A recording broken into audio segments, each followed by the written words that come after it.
السلام عليكم ورحمة الله وبركاته. إن الحمد لله نحمده ونستعينه ونستغفره ونعوذ بالله من شرور أنفسنا ومن سيئات أعمالنا. من يهده الله فلا مضل له ومن يضلل فلا هادي له. وأشهد أن لا إله إلا الله وحده لا شريك له وأشهد أن محمدا عبده ورسوله صلى الله تعالى عليه وعلى آله وصحبه وسلم تسليما كثيرا. أما بعد، فقد قال الإمام البخاري رحمه الله تعالى: باب ذكر الطعام. قال حدثنا قتيبة قال حدثنا أبو عوانة عن قتادة عن أنس عن أبي موسى الأشعري رضي الله تعالى عنه قال: قال رسول الله صلى الله عليه وسلم: مثل المؤمن الذي يقرأ القرآن كمثل الأترجة ريحها طيب وطعمها طيب، ومثل المؤمن الذي لا يقرأ القرآن كمثل التمرة لا ريح لها وطعمها حلو، ومثل المنافق الذي يقرأ القرآن كمثل ريحانة ريحها طيب وطعمها مر، ومثل المنافق الذي لا يقرأ القرآن كمثل الحنظلة ليس لها ريح وطعمها مر। সম্মানিত ভাতৃমণ্ডলী, আল্লাহ রাব্বুল আলামিনের প্রশংসা এবং প্রিয় নবী সাল্লাল্লাহু আলাইহি সাল্লামের উপর সালাত ও সালামের পর আজ জুমাবার 28 সফর 1447 হিজরি মোতাবেক 22 আগস্ট 2025 আমাদের ধারাবাহিক আলোচনা সহিহুল বুখারীর খাদ্য সংক্রান্ত পর্ব। এই পর্বের আমাদের পর্ব নম্বর হচ্ছে 6। আজকে ইমাম বুখারীর এই পর্বের অধ্যায় নম্বর 30। বিষয়বস্তু এই অধ্যায়ের হচ্ছে, ইমাম বুখারী রাহিমাহুল্লাহ বলছেন, বাবু যিকরিত তাআম। এই অধ্যায় হচ্ছে খাদ্যের আলোচনা বা খাবারের আলোচনা। বিভিন্ন রকমের খাবার, খাদ্য বস্তু আল্লাহ রাব্বুল আলামিন সৃষ্টি করেছেন, বিভিন্ন রকমের স্বাদ, বিভিন্ন রকমের ঘ্রাণ আর বিভিন্ন রকমের বৈশিষ্ট্য দিয়ে আল্লাহ রাব্বুল আলামিন মানুষের খাদ্য বা যা কিছু মানুষের জন্য উপকারী তা আল্লাহ সৃষ্টি করেছেন। গুরুত্বপূর্ণ একটি নিয়ামত হচ্ছে মানুষের খাবার বা খাদ্যদ্রব্য। তো খাদ্য সম্পর্কে আলোচনা রয়েছে এবং এতে প্রথম হাদিস নিয়ে এসেছেন যে হাদিসটি, তা হচ্ছে 5427 নম্বর হাদিস। হাদিস বর্ণনা করেছেন আনাস রাদিয়াল্লাহু তাআলা আনহু। তিনি আর একজন প্রখ্যাত সাহাবী আবু মুসা আশআরী রাদিয়াল্লাহু তাআলা আনহু থেকে বর্ণনা করছেন। তিনি বলেন, কালা রাসূলুল্লাহ সাল্লাল্লাহু আলাইহি ওয়াসাল্লাম, রাসূলুল্লাহ সাল্লাল্লাহু আলাইহি ওয়াসাল্লাম বলেছেন, মাসালুল মুমিন আল্লাযী ইয়াকরাউল কুরআন। এমন মুমিন মুসলিম ব্যক্তি, যেই ব্যক্তি কোরআনে কারীম তেলাওয়াত করে, কোরআনে কারীম পাঠ করে। ইয়াকরাউল কোরআন, আজকাল আমাদের ভাষায় কোরআনে কারীম তেলাওয়াত করা, কোরআনে কারীম পাঠ করা মানে শুধু একদিক থেকে তেলাওয়াত করে যাওয়া, বুঝুক আর না বুঝুক, বুঝে পড়লেও তেলাওয়াত আর না বুঝে পড়লেও তেলাওয়াত। কিন্তু বুঝে পড়ার তেলাওয়াত আর না বুঝে পড়ার তেলাওয়াত পাঠে অনেক পার্থক্য রয়েছে। কোরআন কি শুধু না বুঝে তেলাওয়াত করার জিনিস? আল্লাহর কালাম, আপনি আল্লাহর বাণী শুধু পড়ে যাবেন আর বুঝবেন না, এই জন্য আল্লাহ নাযিল করেছেন? দুনিয়ার কোনো ভাষা আছে বলুন দেখি? দুনিয়ার কোনো বই পুস্তক আছে পৃথিবীতে যে বই পড়া হয় না বুঝে? কোন একটা বইয়ের নাম বলতে পারবেন আছে দুনিয়াতে? কোন একটা নোটিশ, কোন একটা কোম্পানির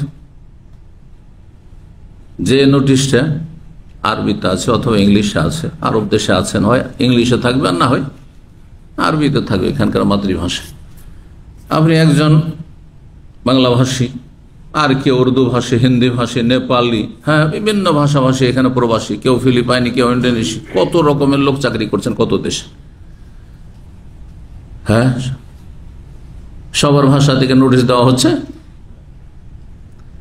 সেটা আরবিতে দেওয়া হচ্ছে মূলত, অথবা ইংলিশে দেওয়া হচ্ছে আপনাদের কিছুটা সুবিধার্থে। এর বেশি নয়। আপনার না বুঝে কোনো নোটিশ ছেড়ে দেন, নোটিশ সাইনবোর্ডে লাগানো আছে, অথবা আজকাল ইমেলের যুগ, হ্যাঁ নেটওয়ার্ক আছে কোম্পানিতে সমস্ত ওয়ার্কারদের সাথে, হ্যাঁ, আর তাদেরকে ইমেল করা হচ্ছে, তাদেরকে কোনো কিছু জানানো হচ্ছে, আর সেটা শুধু পড়ে নিল। ইংলিশ পড়তে পারে, বুঝে না, আরবি পড়তে পারে, বুঝে না, পড়ে নিল, ব্যাস। এমন কোনো পাগল লোক আছে এখানে কোন একজন খুঁজে পাওয়া যাবে? চিন্তা করুন তো দেখি। আবার বলছি, দুনিয়ার এমন কোন পুস্তিকা, ছোট একটা পমফ্লেট অথবা বই, হ্যাঁ, আছে যেটা না বুঝে পড়া হয়? একমাত্র একটি কিতাব ছাড়া। সে কিতাবটির নাম কি? কোরআন। দুনিয়ার কোরআনে কারিম ছাড়া পৃথিবীতে কোন জাতি না বুঝে পড়ে না। তো এটা কোরআনে কারিমের সাথে কি ভালো আচরণ না খারাপ আচরণ? এতটা বুঝাইতে চাইছি। তাহলে করণীয় কি?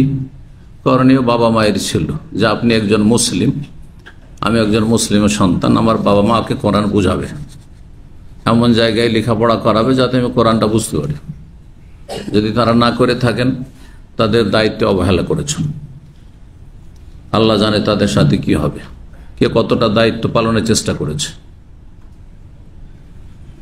দুনিয়ার লাইনে পড়িয়েছে, দুনিয়ার বিভিন্ন সাবজেক্ট শিখিয়েছে, আর ডিগ্রি অর্জন করিয়েছে।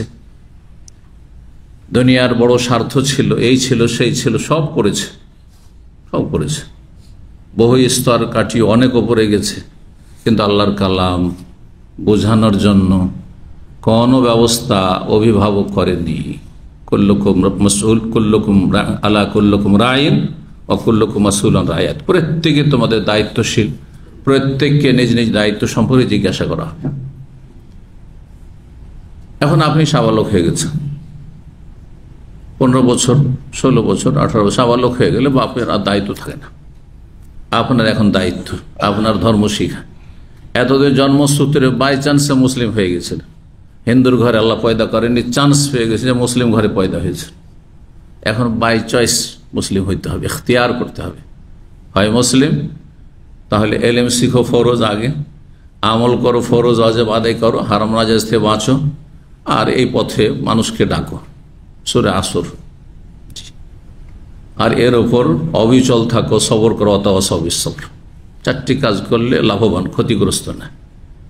আর 4টির যত কমবে তত ক্ষতিগ্রস্ত। ইন্নাল ইনসানা লাফি খুসুর, মানুষ ক্ষতিগ্রস্ত, অধিকাংশ মানুষ ক্ষতিগ্রস্ত, অধিকাংশ মুসলিম ক্ষতিগ্রস্ত। তাহলে কোরআনে কারিমের তেলাওয়াত বা পাঠ করা যে হাদিস এসছে অথবা কোরআন এসছে, এর মানে এই নয় যে আজকাল আমাদের দেশীয় অথবা সারা বিশ্বে যা হচ্ছে, কোরআন বুঝো আর না বুঝো, শুধু মুখস্থ করে নিলে হাফেজ হয়ে গেল। কোরআন বুঝো আর না বুঝো, তেলাওয়াত করলে শুরু থেকে শেষ পর্যন্ত খতম হয়ে গেল। হ্যাঁ, কোরআনে কারিম বুঝো আর না বুঝো, আমি এত বেশি পড়ি, সকাল বিকাল পড়ি, ব্যাস হক আদায় হয়ে গেল। কোরআনে কারিমের হক নামে একটি আমার আলোচনা আছে, অবশ্যই শুনবেন। কারণ এই মাসলাতে হানফি, শাফি, মালিকি, হাম্বলি, আহলে হাদিস কোনো ইখতিলাফ নেই। হ্যাঁ, যে কোরআন আমাদের আসমানি সিলেবাস, কোনো ইখতিলাফ আছে? যেমন নামাজ 5 ওয়াক্ত ফরজ, কোনো ইখতিলাফ আছে? নামাজ পড়ার তরিকে ইখতিলাফ থাকতে পারে, ঠিক না? রফেদান করবো কি করবো না, জোর আমিন বলবো না আস্তে বলবো, হ্যাঁ, ইখতিলাফ আছে। কিন্তু মৌলিক বিষয়গুলিতে কোনো দ্বিমত নেই মুসলিম, হ্যাঁ, উম্মার। ওই রকমই কোরআনে কারিম আল্লাহর কালাম। কোরআনে কারিম হচ্ছে মোবারক, বরকতপূর্ণ, এতে সার্বিক বরকত রয়েছে, এবং কোরআনে কারিমের হকগুলির ক্ষেত্রে কোনো দ্বিমত নেই। কোন আলেম যদি ইসলাম বুঝা আলেম হয়, আলেম মানে যোগ্য আলেম, বলবে না যে কোরআনের তেলাওয়াত করে নিলে হক আদায় করে দিলাম, বুঝেন আর না বুঝেন, শুধু মুখস্থ করলেন।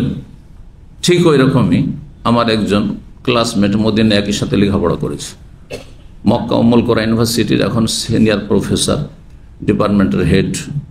তিনি হজ মৌসুমে আমার সাথে 2016-17 এগুলোতে ডিউটি করেছেন, একসাথে একই অফিস আমরা আজিজিয়া মক্কায় ডিউটি করেছি, মেনাই, মুজদালিফা, আরবি ডিউটি করেছি। হাজিদের গাইডে উনি আরবি ভাষা, আমি বাংলা উর্দু ভাষায়। তো উনি প্রায় বলতেন এই কথাটি যে হাফেজে কোরআন যদি না বুঝে তাহলে সে হচ্ছে সেম ক্যাসেট। ক্যাসেটে বা সিডিতে কি আছে, গোটা একটা কোরআন, একটা সিডিতে গোটা একটা কোরআন আপনি পাবেন। একসময় সিডির যুগ ছিল, এখন ওটাও নেই, হ্যাঁ তাই না?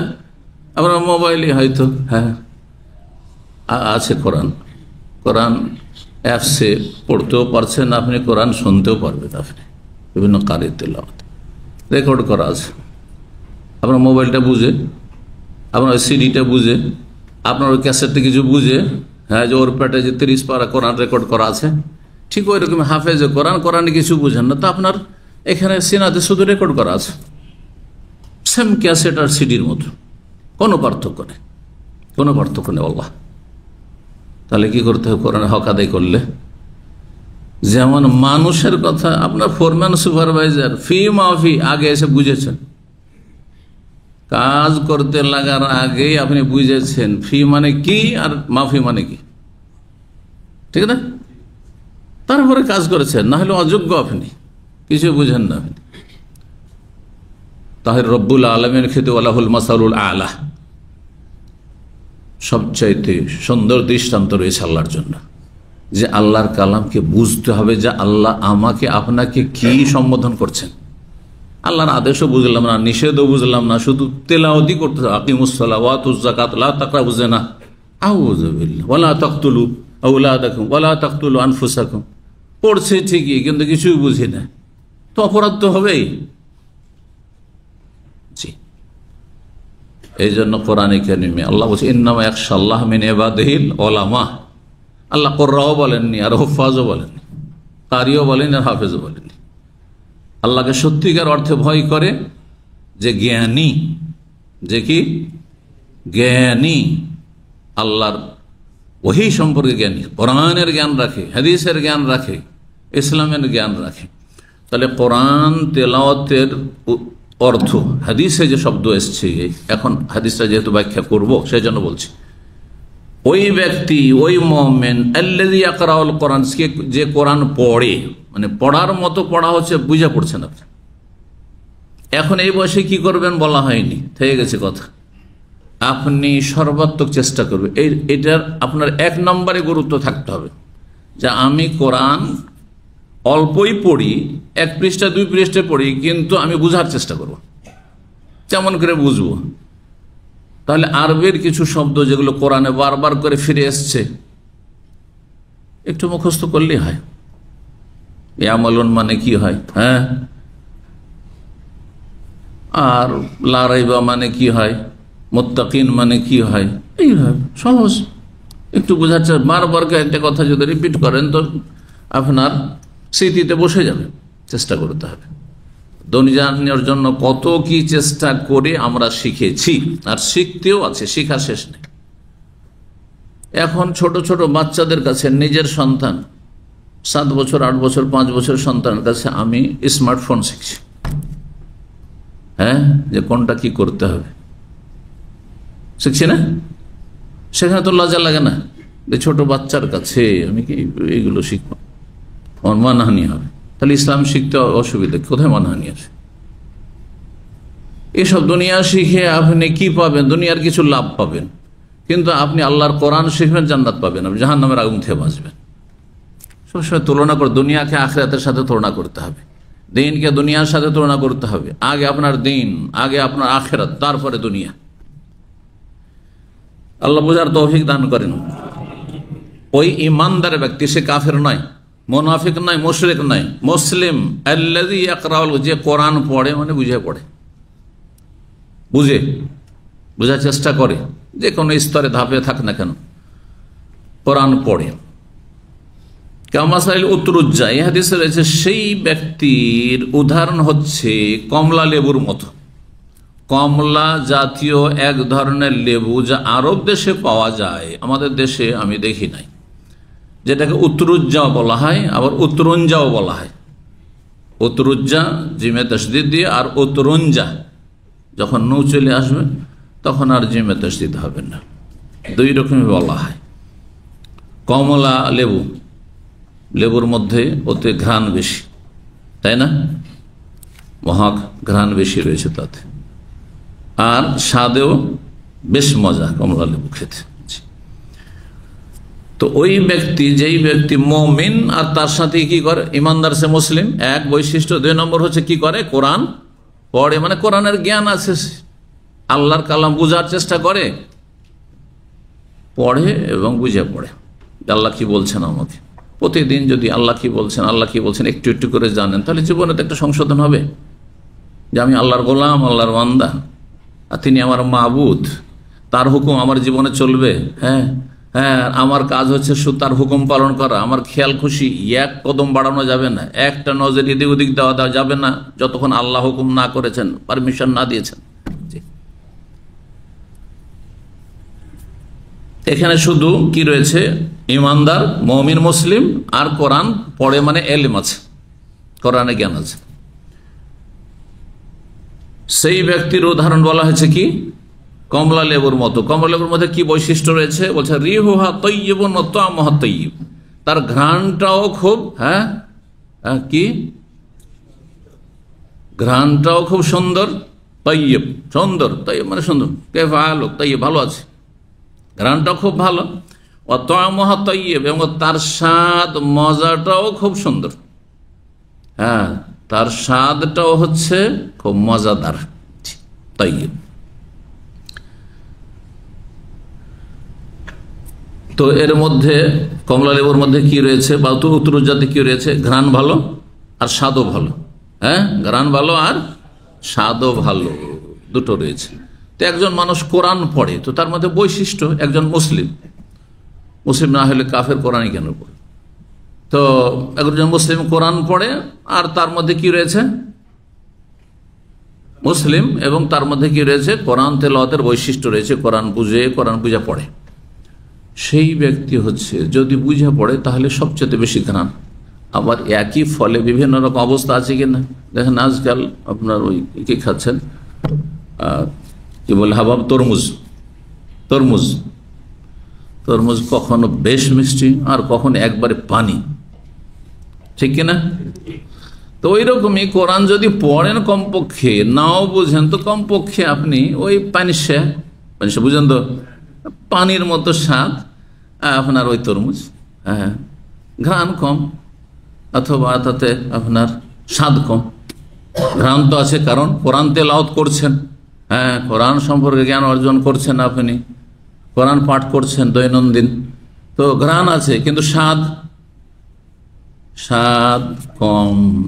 জি হ্যাঁ, কিন্তু যখন আপনি বুঝে পড়বেন, যত বেশি বুঝে পড়বেন তত বেশি ঘ্রাণ হবে, তত বেশি তাতে স্বাদ হবে। আরেকটি হাদিস রয়েছে, এই হাদিসটাও সহিহ বুখারীতে রয়েছে, সেখানে আরেকটি অতিরিক্ত রয়েছে, তাতে কথা সম্পূর্ণ হবে। 5059 নম্বর হাদিস, ফাজাইলে কোরআনে হাদিসটি আছে। তাতে রয়েছে মাসালুল মুমিন, ওই মুমিন ব্যক্তি যে কোরআন পড়ে, ওয়া ইয়ামালু বিহি, এবং আমল করে। এটা হচ্ছে পূর্ণ কথা। কোরআন পড়েও মানে এলেম আছে কোরআনের, কোরআন কি আছে, এলেম আছে। আগে এলেম ফরজ, ওয়া ইয়ামালু বিহি, আর তারপরে কি করে, আমল করে। পরে এদিকে আসবেন না, এই যে সবাই তাকাচ্ছে এদিকে, এটা ডিস্টার্ব। যারা পরে আসবে ওইদিকে বসে।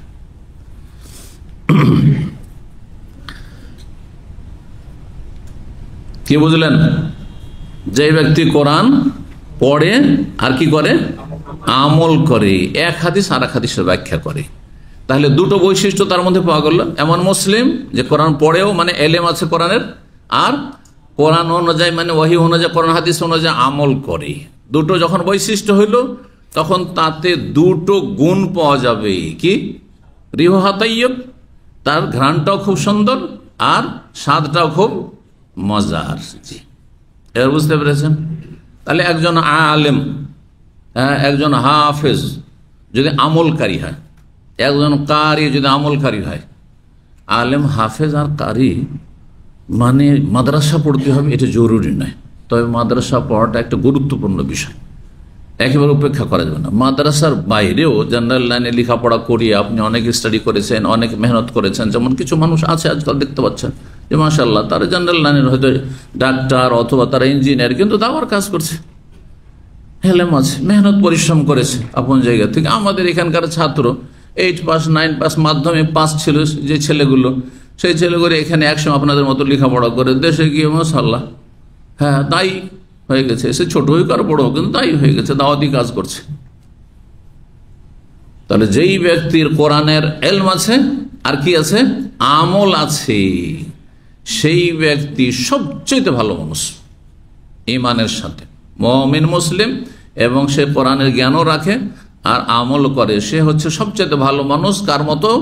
খাবারের মধ্যে সবচেয়ে ভালো ফল হচ্ছে যাতে ঘ্রাণও ভালো, ঘ্রাণই আপনাকে টানছে যে না খাও একটু, আর তার স্বাদ মজা জিবাই দিলে তো বলতেই পারবেন না আপনি, জি, কমলা লেবুর মতো, জি।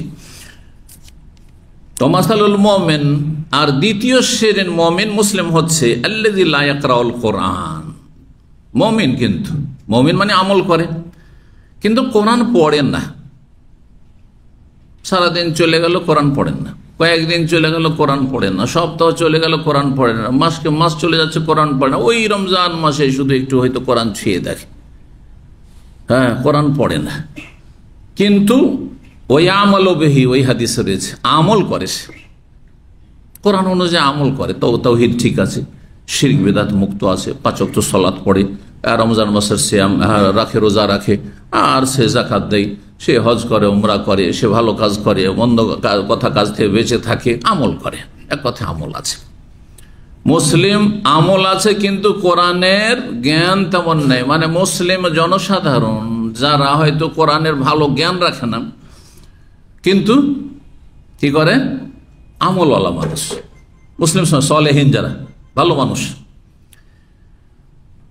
আপনাদের শ্রেণীর লোকেরা যারা আড্ডা দিয়ে বাড়ান না, বাইরে ছুটির ফাঁকে একটু সুযোগ পেলে দিন শেখার চেষ্টা করেন এবং আমলটা ঠিক রাখেন। 5 ওয়াক্ত নামাজ ঠিক আছে, ফজরটা পড়ে এসছে, হ্যাঁ 5 ওয়াক্ত নামাজে কোনো ঘাটতি নেই, রমজান মাসের ফরজে ঘাটতি নেই, পয়সার ফরজে জাকাতে ঘাটতি নেই, এক কথায় দৈনন্দিন জীবনে কোনো কাবিরা গুনাহ নেই, ভুল ত্রুটি হইলে আল্লাহর কাছে তওবা ইস্তেগফার করছেন, তার উদাহরণ। তাহলে আমল ঠিক আছে কিন্তু কি নাই, এলেম বেশি নাই, কোরআনের তেলাওয়াত বেশি নাই, কোরআন বুঝা বেশি নাই। তার উদাহরণ হচ্ছে কামাসালি তামরা, খেজুরের মতো, খেজুরের মতো, খেজুরে কি আছে, স্বাদ আছে। আপনার মধ্যে আমল আছে মানে আপনার মধ্যে স্বাদ আছে, কিন্তু এলেম যে নাই, এলেম থাকলে হয়তো কি, কেন এলেমকে ঘ্রাণের সাথে কেন তুলনা করা হয়েছে আর আমলকে স্বাদের সাথে কেন? স্বাদটা নিজে পাচ্ছেন আপনি, আপনি খাচ্ছেন কিছু, আপনি স্বাদ, আমি স্বাদ পাবো, কিন্তু আপনি যদি কমলা খান আর বসে থাকবেন পাশে, তাহলে আমি কিন্তু ঘ্রাণ পাবো। এলেম থাকলে আশেপাশের লোকের লাভ হবে, আমার এলেম দিয়ে আমার পরিবারের অবশ্য লাভ হয়েছে, হ্যাঁ আমার আশেপাশে যারা থাকে চলাফেরা তাদের অবশ্য লাভ হচ্ছে, কারো কম কারো বেশি কিন্তু লাভ হচ্ছে, ঠিক কিনা? কিন্তু আমার সারা রাতের তাহাজ্জুদ দিয়ে শুধু আমার লাভ হবে, আপনাদের কিছু লাভ হবে না। আমার কোরআনে শুধু শুধু ঘরে বসে খতম করতাম এই সময়টা যদি বসে, তাহলে আপনাদের লাভ হইতো না, এলেম দিয়ে লাভ আছে। তাহলে শুধু তেলাওয়াত এখানে বোঝানো হয়নি, কি বোঝানো হয়েছে? এলেম বোঝানো, যে এলেম হ্যাঁ জ্যোতির মতো, এলম হচ্ছে নূর, আর মূর্খতা হচ্ছে, অজ্ঞতা হচ্ছে অন্ধকার, জালাম। জি, এই জন্য আল্লাহ বলেছে অন্ধকার আলো সমান হয় না, হ্যাঁ অন্ধকার আলো সমান হয় না। তো এই জন্য ঘ্রাণের সাথে কাকে তুলনা করা হয়েছে? এলেমকে, ভালো করে বুঝে রাখেন। আর আমলকে তুলনা করা হয়েছে স্বাদের সাথে, স্বাদ যে খায়, যে ভোগ করে সেই পায়, আর ঘ্রাণ শুধু সে পায় না, আশেপাশে যারা থাকে সবাই পায়। খেজুরের মতো। এখন যদি আপনারা ভালো আমল করেন কিন্তু কোরআন তেলাওয়াত করছেন না, অধিকাংশ মানুষ কিন্তু আজকাল এইরকমই, অনেকে মাদ্রাসা পড়া, অনেকে হাফেজ, তারপর কোরআন তেলাওয়াত করছেন না।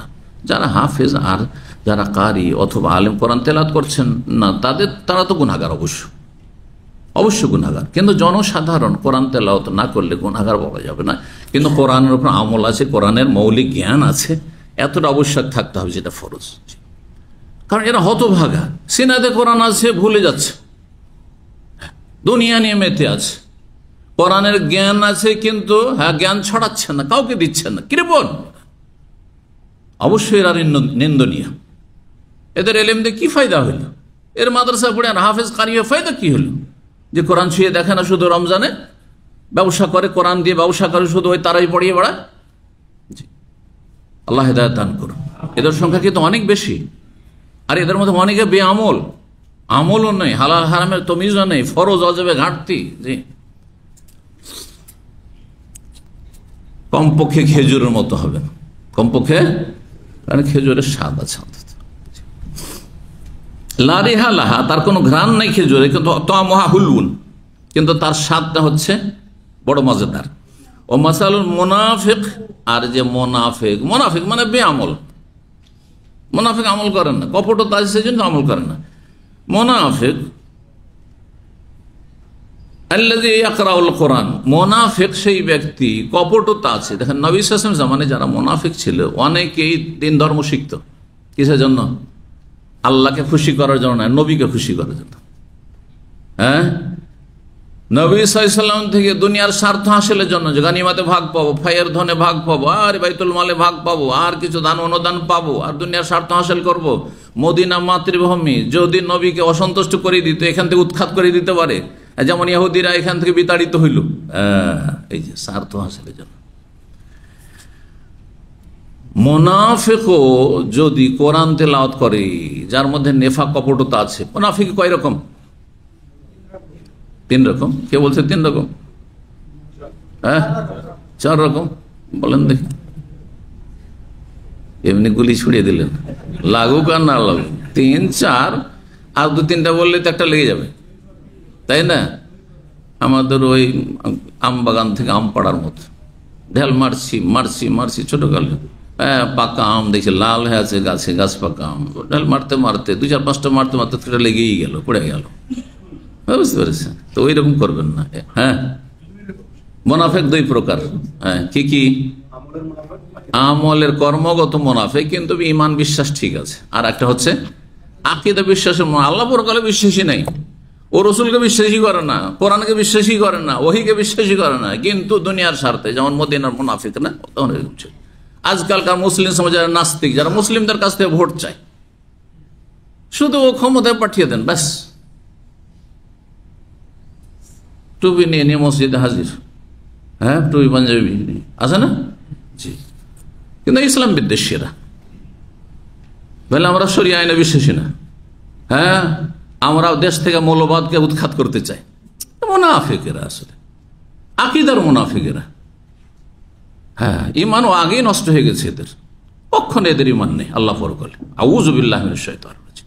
ইমান ভঙ্গকারী বিষয়গুলি, জি, বড় কুফর এগুলি।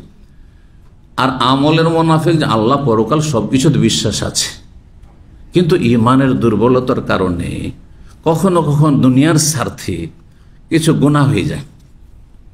যেন ফজর নামাজে যেতে গাফিলতি, নামাজে পড়ে কিন্তু ঘরেই পড়ে নেই, বুঝলেন না? ভালো তাড়াতাড়ি ঘুমাবো, মুনাফিক।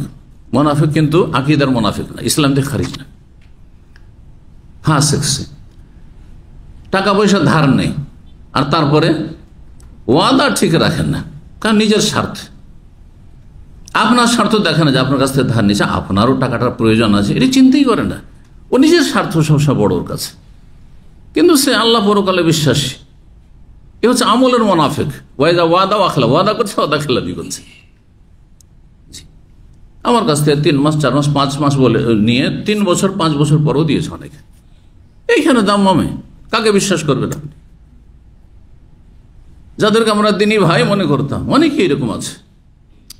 সব দিনী ভাই একই রকম না, কিছু দিনী ভাই আছে তাদের মধ্যে নেফাক আছে। নেফাকের চরিত্র ওয়াদা খেলাপি করা। আর যেটা বলেছে তার আগে আপনি দেন, না দিতে পারলে সত্যি দিতে পারছেন না, এটা আপনি বুঝান বিষয়টি, যে আপনার সংসার চালাতে পারছেন না, আপনার সংসার চলছে, আপনি ওইদিকে ভিতর ভিতর এদিকে সেদিকে অনেক কিছুই করছেন, আপনি সব করতে পারছেন, শুধু আমার টাকাটি দিতে পারছেন না আপনি। এর উদাহরণস্বরূপ বলছে আমার কথা, কিন্তু আপনাদের সাথে কালকে এক ভাই বলছে শেয়ার ব্যবসায় যেই দোকানটায় লস লেগেছে বলছে এটা তোমার, আর যেটাতে লাভ হচ্ছে ভালো রোলিং, হ্যাঁ দোকান বলছে ওইটা আমার, ওইটা তোমার ভাগ নেই। কালকে আলোচনার পরে প্রশ্ন করছে, আউজ ভাই এখানে লেডিস মার্কেট। বললাম যে তুমি বাইরের লোকের সাথে কেন শেয়ার করলে? বলি ও সেন্টারে আসে, হতে পারে আজকে আছে, কারণ আজকে তো সবচেয়ে বেশি সংখ্যায়, বুঝছেন না? এটা মুনাফিকের চরিত্র, যে লস শুধু আপনার, আমার লস নেই, যেহেতু আমি ক্যাশ নাড়াচাড়া করছি, আমি যা দেবো তাই না? এই জন্য পার্টনারশিপে কোনো ব্যবসা করবে না, নিজে করতে পারলে করেন, আর না হলে দিন মজুর করে খান, চাকরি করে খান, কখনো করবেন না। এই দিনী ভাইদের সাথে করবেন না, এসব অধিকাংশ অসৎ দিনী ভাই, আল্লাহ হেদায়েত দান করুন। মামলাতের ক্ষেত্রে, আখলাক চরিত্রের ক্ষেত্রে আকিদা করছেন, এই আকিদা দেখ হবে কি, যে আকিদার সাথে আখলাক নেই, চরিত্র নেই, লেনদেন ঠিক নেই, ওয়াদা খেলাফি করা, কথা বললে মিথ্যা বলা, মিথ্যা কথা বলছেন আপনি, জি। আর আমানতে খেয়ানত করা, আমানত আপনাকে, আমি আপনাকে পার্টনারশিপে নিয়েছি, আমানত এটি আপনার কাছে, আমি ব্যবসা বুঝেন, আমার কাছে পয়সা আছে সেই জন্য দিয়েছি, হয়তো আমি ব্যস্ত সেই জন্য আপনাকে টাকা পয়সার হিসাব রাখতে দেওয়া হয়েছে, জি। একটা পায়ে পায়ে হিসাব থাকতে হবে, এগুলো সব মুনাফিকের চরিত্র, জি। কিন্তু আমলের মুনাফিক হচ্ছে কাবিরা গুনাহকারী, ফাসিক, পাপিষ্ঠ, এতে বরকত হয় না, যতই পয়সা হয়ে যাক না কেন। এরকম মেলা পয়সাওয়ালাকে দেখলাম আমি, মক্কা মদিনা তো দেখলাম, শুধু এখানে নয়, একসময় অনেক পয়সা হয়েছে, হোটেল ব্যবসা আর বড় বড় বাকালা সুপার মার্কেট ব্যবসা, এমন ধস নেমেছে, সব শেষ, খাসেরা দুনিয়াওয়ালা আখেরা। হ্যাঁ, দিনী ভাইদের সাথে সম্পর্ক নষ্ট করেছে, আর তারপরে দুনিয়াও একসময় ধ্বংস হয়ে গেছে, কিছুই ভোগ করতে পারেনি সে। এমন কাজ করবেন না যাতে বরকত চলে যায়।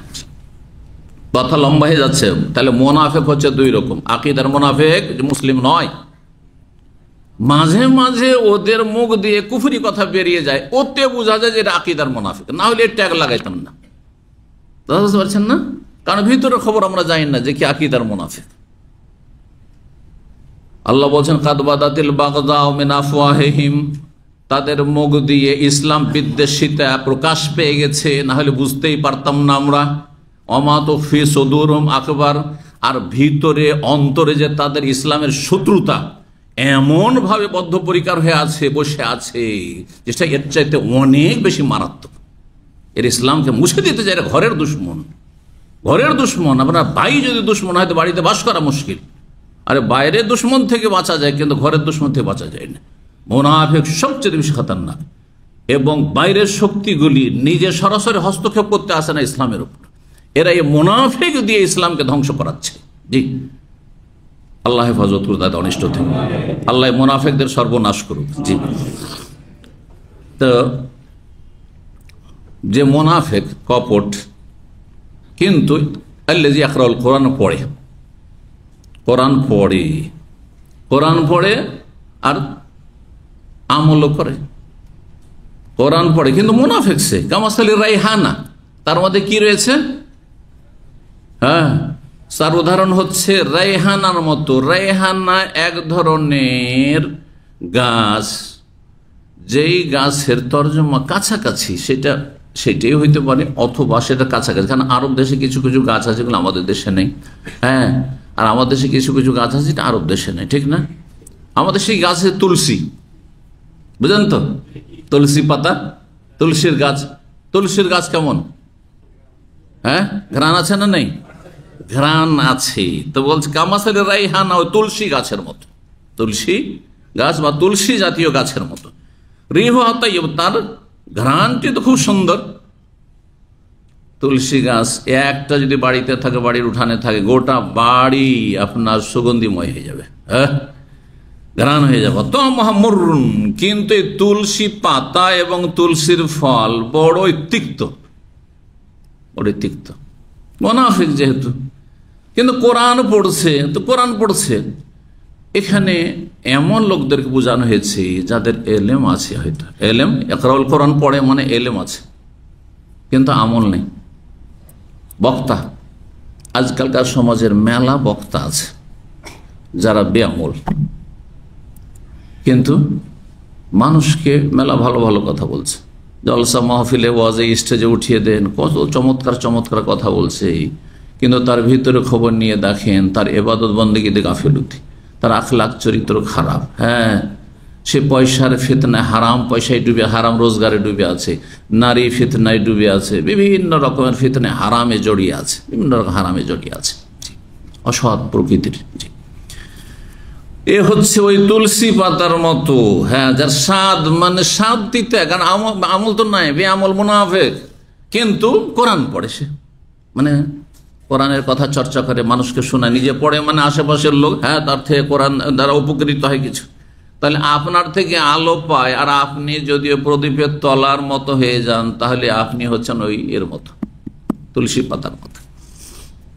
ও মাসালুল মুনাফিক, আরেক মুনাফিক, চতুর্থ শ্রেণীর মানুষ এমন মুনাফিক, আল্লাযী লা ইয়াকরাউল কুরআন, এক তো মুনাফিক আবার কোরআনও পড়েন না, আর মুনাফিক তখন তার আমলও ওইরকম নাই। কামাসালিল হানজালা, তার উদাহরণ হচ্ছে মাকাল ফলের মতো। হানজালা এক ধরনের এমন তিক্ত ফল, তিক্ত ফল, না তাতে ঘ্রাণ আছে, না তাতে কোনো স্বাদ, বরং স্বাদ তার এমন তিতে যে আপনার জিভায় যদি চলে যায় তো বমি করা ছাড়া কোনো উপায় নেই, অবস্থা খারাপ হয়ে যাবে।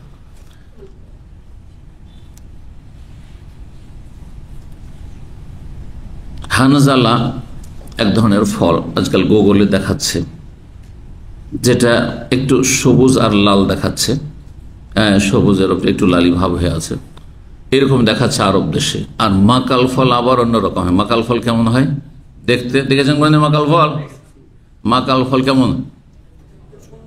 সুন্দর লাল, একেবারে দেখতে আকর্ষণীয়, কিন্তু একেবারে তিতে, একেবারে তিতে, সেটা আপনি গুগল সার্চ দিলে পাবেন। তো যে মুনাফিক আর কোরআন পড়ে না, মুনাফিক কোরআন পড়ে না, তার উদাহরণ হচ্ছে, তাতে কোনো এক তো মুনাফিক আর সে কোরআন পড়ে না, কামাসাইল হানজালা, সে হচ্ছে সে মাকাল ফলের মতো, লাইসা লাহা রিহুন, তার কোনো ঘ্রাণও নেই, অতয়া মুহাম্মরুন, আর স্বাদ হচ্ছে বড়ই তিক্ত, বড়ই তিক্ত। আপনি এখন কোন শ্রেণীতে পড়বেন, আর কোন শ্রেণীতে থাকবেন, আর কোন শ্রেণীতে কোন কাতারে দাঁড়িয়ে আল্লাহর সামনে হাজির হবেন, আপনি ফয়সালা করুন, প্রত্যেক আপন আপন জায়গা থেকে। আল্লাহ যেন প্রথম সারিতে দাঁড়াবার তৌফিক দান করেন। এলেম শিখেন আর আমল করেন, এলেম শিখেন, জ্ঞান অর্জন করেন ইসলাম সম্পর্কে, কোরআন হাদিস সম্পর্কে, এবং আমল করেন। আর দৈনন্দিন সকাল বিকাল একটু করে হলো, 1 পৃষ্ঠা করে হলো, 2 পৃষ্ঠা হলো কোরআন পড়ার চেষ্টা করেন, কারণ কোরআনের সীমাহীন বরকত রয়েছে। আপনি কল্পনা করতে পারবেন না যতক্ষণ পর্যন্ত নিজে আমল না করবেন। প্রতিদিন কিছু না কিছু আপনার কোর্সে যেন কোরআন থাকে। সকালবেলা কাজকর্মে যাওয়ার আগে একটু কোরআন পড়ে নেন আপনি, যদি তখন না পারেন তো আপনি দুপুরে সময় পেয়েছেন, দুপুরে একটু পড়ে নেন আপনি, ঘুমাবার আগে একটু কোরআন পড়ে নেন আপনি, দেখবেন আপনার জীবনে, আপনার বাড়িতে, আপনার ছেলে মেয়েদের মাঝে, আপনার ধন সম্পদে সবকিছুতে বরকত নেমে আসবে। জি, আল্লাহ কোরআনকে কিতাবুন আনজালনাহু ইলাইকা মুবারাক, আমি এই কিতাব মহাগ্রন্থ আল কোরআন নাজিল করেছি, স্বয়ং আল্লাহ বলছেন, মুবারাকুন, তার সবকিছুই বরকত আর বরকত, বরকত রয়েছে। আল্লাহ যেন তৌফিক দান করেন। 5428 নম্বর হাদিস, হাদিস বর্ণনা করেছেন আনাস রাদিয়াল্লাহু তাআলা আনহু বলছেন, নবী সাল্লাল্লাহু আলাইহি ওয়াসাল্লাম বলেন, ফাযলু আয়েশা তাআলান নিসা, আয়েশা রাদিয়াল্লাহু তাআলা আনহার ফজিলত, মর্যাদা হচ্ছে সমস্ত নারীদের উপর বিশ্বজগতের, কাফাদুলিস সারিদ আলা সাইরিত তাম, যেমন সারিদ খাবারের মর্যাদা রয়েছে আরব সমাজে, আরব দেশে, আলা সাইর সমস্ত খাবারের উপর। সেই যুগে, এখন আরবদের মেলা রকমের খাবার হয়ে গেছে, কিন্তু তখনকার যুগে সবচাইতে উন্নত মানের খাবার ছিল সারিদ। ঠিক তেমনি যত নারীরা এসেছেন এই উম্মতে, তাদের মধ্যে আয়েশা রাদিয়াল্লাহু তাআলা আনহার ফজিলত সবচাইতে বেশি, সবচাইতে বেশি। কিন্তু যদি খাদিজা রাদিয়াল্লাহু তাআলা আনহার সাথে যদি তুলনা করা হয়, তখন কি বলবেন? খাদিজার মর্যাদা বেশি না আয়েশার মর্যাদা বেশি? খাদিজা রাদিয়াল্লাহু আনহার মর্যাদা বেশি। জি, যদি এরকম না বলে সার্বিক দিক থেকে যদি দেখা যায় তো খাদিজা রাদিয়াল্লাহু তাআলার মর্যাদা বেশি। কিন্তু যদি বিশেষ বিশেষ একটা বিষয়কে কেন্দ্র করে আমরা বলি, সাধারণত এরকমটা হয়। ধরেন আমি হাদিসের ব্যাপারে, হাদিসে পড়েছি, হাদিস সাহিত্য এগিয়ে আছে, আর একজন আলেম আছেন যিনি হয়তো ফিকহ পড়েছেন, আকীদা পড়েছেন, উনি ওতে এগিয়ে আছেন, হতে পারে না, পারে না। কিন্তু সার্বিক দিক থেকে দেখতে হবে যে হ্যাঁ কি, বুঝতে পেরেছেন? যেমন আল্লামা আলবানী রাহমাহুল্লাহ এবং আল্লামা ইবনে বাজ রাহমাতুল্লাহ আলাইহিম আজমাইন, দুইজনে যদিও তুলনা করা কাজগুলি ভালো নয়, কিন্তু যদি হাদিসের সাবজেক্টে দেখেন তো আল্লামা আলবানী এগিয়ে আছেন। কিন্তু সার্বিক দিক থেকে হাদিস, ফিকহ, তাফসীর, অন্যান্য ফতোয়া ইত্যাদি দিয়ে যদি দেখেন এবং ইসলামের বিভিন্ন রকমের সারা বিশ্বে যে ব্যাপক খেদমত সেদিকে যদি দেখেন তো সেখানে বাজ এগিয়ে আছেন। তো রহমতুল্লাহ আলাইহি ওই রকমই যদি ইলমের ক্ষেত্রে দেখি, জ্ঞানের ক্ষেত্রে দেখি, তাহলে আয়েশা রাদিয়াল্লাহু তাআলা আনহা এগিয়ে আছেন। কিন্তু ইসলামের খেদমতে অবদানের ক্ষেত্রে যদি দেখি, জীবনের কুরবানি, ধন সম্পদের সমস্ত ত্যাগ কুরবানি, সমস্ত আল্লাহর রাস্তায় আপনার খরচ করা এবং দুরুদ্দিনে নবী সাল্লাল্লাহু আলাইহি ওয়াসাল্লামের পাশে দাঁড়ানো যখন কেউ ছিল না সাথে, সুখে দুঃখে সব সময় সন্তুষ্ট থাকা, অভাবের যুগে আপনার স্ত্রী যখন আপনি পথের ফকির ছিলেন, অভাবী ছিলেন, প্রথম স্ত্রী, তখন আপনার সাথ দিয়েছে। আরে এখন অনেক পয়সা হয়েছে সৌদি আরবে এসে, আর তারপরে একটা স্ত্রী পেয়েছেন বেশ সুন্দরী আর খুব প্রেমময়ী, খুব ভালোবাসে, আপনি একে শ্রেষ্ঠতে দেবেন নাকি? আর তার মাদ্রাসা পড়া, আলেমা হাফেজা, একে 1 নম্বর দিয়ে দেবেন নাকি? না, আপনাকে সার্বিক দিক থেকে দেখতে হবে, সার্বিক দিক থেকে দেখতে হবে। তো এখানে আয়েশা রাদিয়াল্লাহু তাআলা আনহার ফজিলত বিশেষ একটা দিককে বা বেশ কিছু দিককে কেন্দ্র করে বলা হয়েছে, কিন্তু খাদিজা রাদিয়াল্লাহু তাআলা আনহার ফজিলত আপন জায়গায়, আনহার ফজিলত আপন জায়গায় রয়েছে, যেটা অসাধারণ। যেমন হাদিসে এসেছে যে নারীদের মধ্যে অল্প কয়েকজন কি হয়েছে, পূর্ণতা লাভ করেছে। একজন হচ্ছেন মারিয়াম বিনতে ইমরান, আর একজন হচ্ছেন আসিয়া ফেরাউনের স্ত্রী, আর একজন খাদিজা। খাদিজার কথা রয়েছে কোন হাদিসে, জি 5429 নম্বর হাদিস বর্ণনা করছেন আবু হুরায়রা রাদিয়াল্লাহু তাআলা আনহু, বলছেন রাসূলুল্লাহ সাল্লাল্লাহু আলাইহি ওয়াসাল্লাম বলেন, আস-সাফারু কিতআতুম মিনাল আযাব, সফর হচ্ছে আযাবের একটি টুকরা, আযাবের একটা অংশ। কিতআতুন মানে টুকরা, খণ্ড। আযাব কষ্টের একটা অংশ, সফর হচ্ছে কষ্টের অংশ, বাস্তব কথা নয়। আপনার যদি একেবারে পুরনো জীর্ণ শীর্ণ বাড়িও থাকে, নিজের যেটি আসল বিছানা, সেখানে যে আরামে ঘুমটা আসে, 5 স্টার ঘুম আসে। জানি না আপনাদের কিরকম অভিজ্ঞতা, কিন্তু আমার অভিজ্ঞতা এটি, আমার অভিজ্ঞতা। ওখানে গিয়ে কয়েকদিন অভ্যাস করতে হবে, থাকলে না হলেও বিছানা আমার অপরিচিত, পরিবেশ আমার অপরিচিত, ভালো লাগছে না। তারপরে আপনজন প্রিয়জন, তাদেরকে ছেড়ে দূরে থাকা, ঠিক না, বিভিন্ন দিক থেকে ঘুম, তারপরে খাওয়া দাওয়া, জি খাওয়া দাওয়া, যেই খাওয়া দাওয়া বাড়িতে, নিজের বাড়িতে যে ডাল ভাতে যে স্বাদ আছে, সেটা বাইরে গিয়ে সফরে গিয়ে এত ভালো ভালো খাবার, তারপরেও ভালো লাগে না, ভালো লাগে না। নবী সাল্লাল্লাহু আলাইহি ওয়াসাল্লাম বলছে, আস-সাফারু কিতআতুম মিনাল আযাব, সফর হচ্ছে আযাবের একটি অংশ। ইয়ামনাউ আহাদাকুম, কেন?